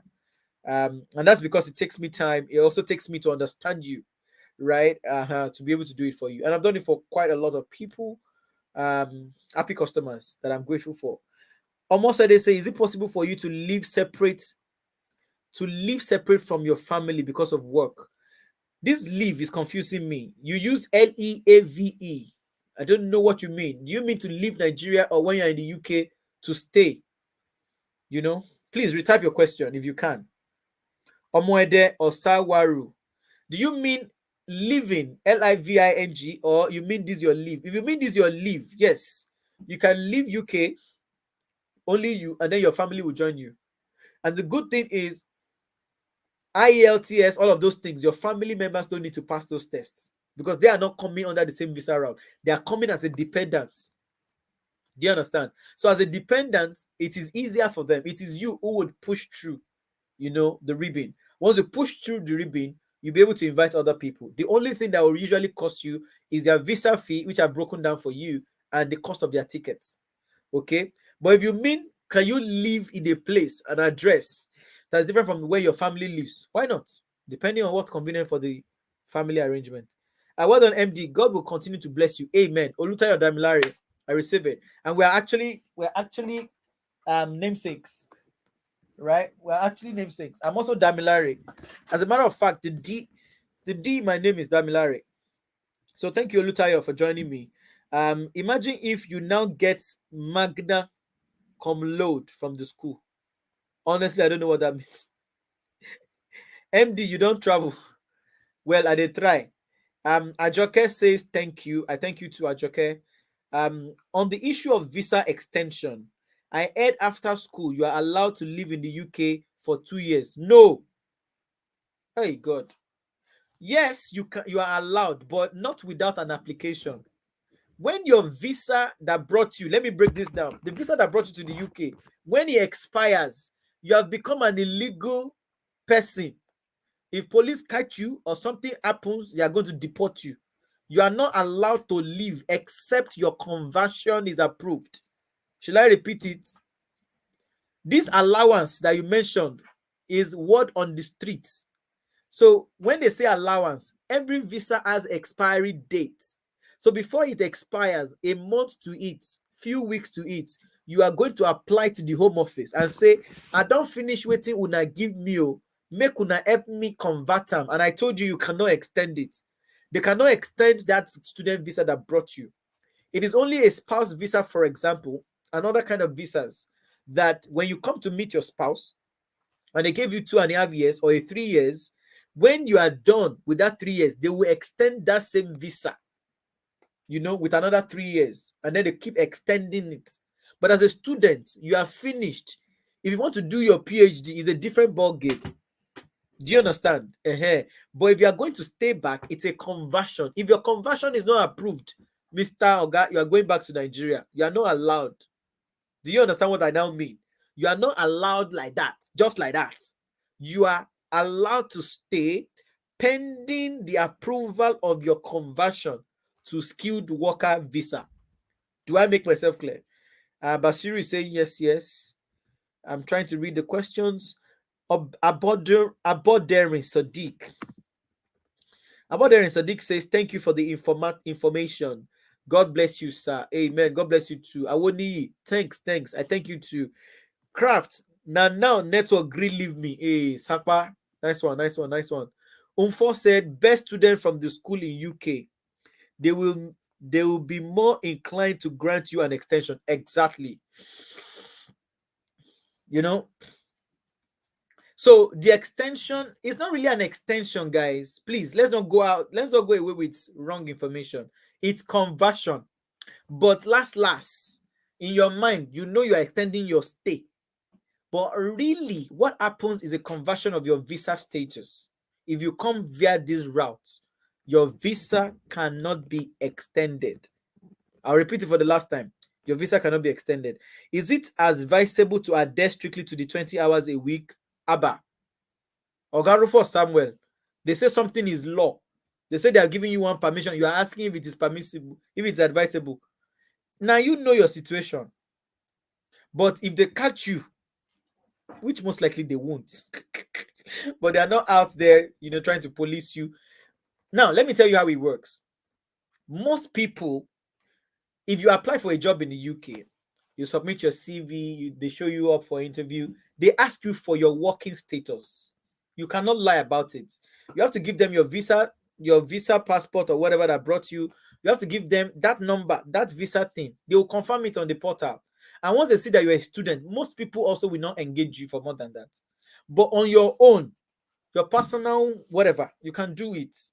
Nobody will come to your house, put a gun in your head, or monitor you or police you. Know. But regular organization, most organizations that are even standard companies, let's say you want to work for a BT, like an MTN, you cannot work. They will not, because they don't like all those boto. Students now will now go and report them, or one day immigration will just come to the office and do a spot check. They discover that they employed somebody that is an illegal, or somebody, they want somebody who has settled. So the works that you are going to get are, let me manage your expectation. General menial jobs. Do you understand? Typical jobs. But you can overdo, you can outdo yourself. You can prove yourself right or wrong. Right? So, but I want you to be law-abiding citizens, keep within the law, but make sure you do what you need to do. Okay? And your situation is always very different. Thank you so much. See you soon. Mary, virtual org already. See you soon. I like your energy. I like your profession. You're already prophesying into the future. Conversion. Sorry, yes, conversion. You can convert your visa. All right. So it's like we have actually taken all the questions. It's just for me now to thank you one more time. I didn't mean to take all this time from you, honestly. But what you can expect again, this is not a one-off thing. Please, if you are yet to subscribe to this channel, should I prostrate? Okay, make I prostrate. See me, I don't go down. Please subscribe. It doesn't cost money, right? It would make you to see the content that I'm putting, and basically my channel is strictly for fellowships, scholarships, japa ships, and experiences that help you discover Africa abroad. And what do I mean? The things that will inspire you, to hurry up, the things that will inspire you to do things. Those are the things I call Discover Africa Abroad. But then I look at specific scholarships, specific fellowships, and I try to do at least this kind of session twice in a month. But almost every other Saturday, we do an information session on the PTMA. PTMA is Pathways to Move Abroad. I run this in partnership with my friend and my colleague, Dr. Lina. She's based in Canada. I'm based in the UK. I think I didn't mention that. Oh, I'm sorry. I'm sorry. I'm sorry. Right. I'm based in the UK. Lina is in Canada. And she has next week I'm sure she has a session for us. Please stay on the group. Stay on the PTMA group. She's going to post something that we can all benefit from. See, information is power. And don't feel confused. Today we talk about Canada, tomorrow we talk about UK, next tomorrow Australia. We're just throwing this information out to you. You can decide to run with any one of it that is most convenient, the one that your heart, that pricks your mind. This one is for me. Make I pursue this one. Mujida says, thanks a lot for all the information, time, and effort. What can we do? Nigerians supporting Nigerians. Appreciate you guys. Would you allow me to end the call now since we don't have any questions? Have you followed me on Instagram? It's not necessary. It's not necessary. At least for you to be here, you are fine. Have you subscribed? Have you hit the notification bell? Those are the only things that remain. Prince says yes, yes. So on the count of 10, I'm going to be ending the call. Thank you very much, everyone. Thank you so much, everyone. On the count of 10, I'm going to be ending the call. Oh. How can we join the group? Okay. When you message me, I'll send you the link to the group. Said Aziz. When you message me, I'll send you a link to the group. Do we have any other questions? I'll give 30 seconds. Any other question? Please, if you don't have any question, please, you can leave now. I'm not going to say anything that's not there. This is my last slide. How do you go and join the group? When you send me your name and your message, let me find my phone number and display it one more time. I think this is it. In case you don't have my phone number, just message me with your name, please. Do a bit of introduction of yourself. Tell me you're on this group on this call and you want to join the group. Okay, I have a question from Rufus. Is it advisable to adhere strictly to the 20 hours per week? I think I've answered the question, right? This is what the law says, 20 hours per week. So be law abiding, right? But you also know, just basic level of understanding. Just read your environment. The system normally is designed to not allow you to do more than 20 hours because who will employ you for more than that? The moment you submit the document that brought you to the UK, the employer knows that he shouldn't give you a work that is more than that. So most employment, but there's a way people work around it. When you come around, you know how to do it. But I'm not encouraging you to break any law, please. I'm a law-abiding citizen, 100%. I love systems to work, you know. But you know yourself better. You know what's pursuing you. Don't do anything that is illegal. Stick to the goal. Um, Ifeda Raphael said, "Thank you always, MD. Please don't forget my email. Please, you may have to remind me, please. I actually scheduled Australia links for Monday because I need to take tomorrow to rest. I'm not doing anything tomorrow. Oh, sorry, I'm coaching somebody tomorrow, but at least I'm not doing any talk tomorrow. You won't see me on WhatsApp, Seth. Okay, I'm not doing anything tomorrow. I just want to rest. I need to rest off after I've done almost 4 hours. I deserve to rest, right? So please send me a message that you need IELTS. Then I'll know how to send it to you. It's not a big deal. I can even forward it to you on your WhatsApp if you are the only one, because not a lot of people are asking me for that IELTS. A lot of people now are asking me for Australia links.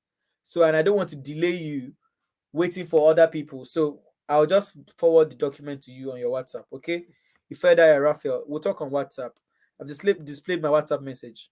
In 10 seconds, if you don't have any question, please leave because I'm seeing you guys, 23 people. I don't want to end the broadcast because I'm seeing you, but I need to go and have dinner now. Belle don't they pinch me. Thank you so much, guys. Let me count down to 10 and I would end the call. 10, 10, 9, 8, 7, 6, 5, 4, 3, 2, 1. 20 people are still here. And I don't want to come out. Okay. 0. I'll see you guys soon. Hopefully in 2 weeks' time, we'll have another session. Next weekend, we have another PTMA session that borders more on Canada. So please join us. Dr. Lina will be leading us on that. So we switch it.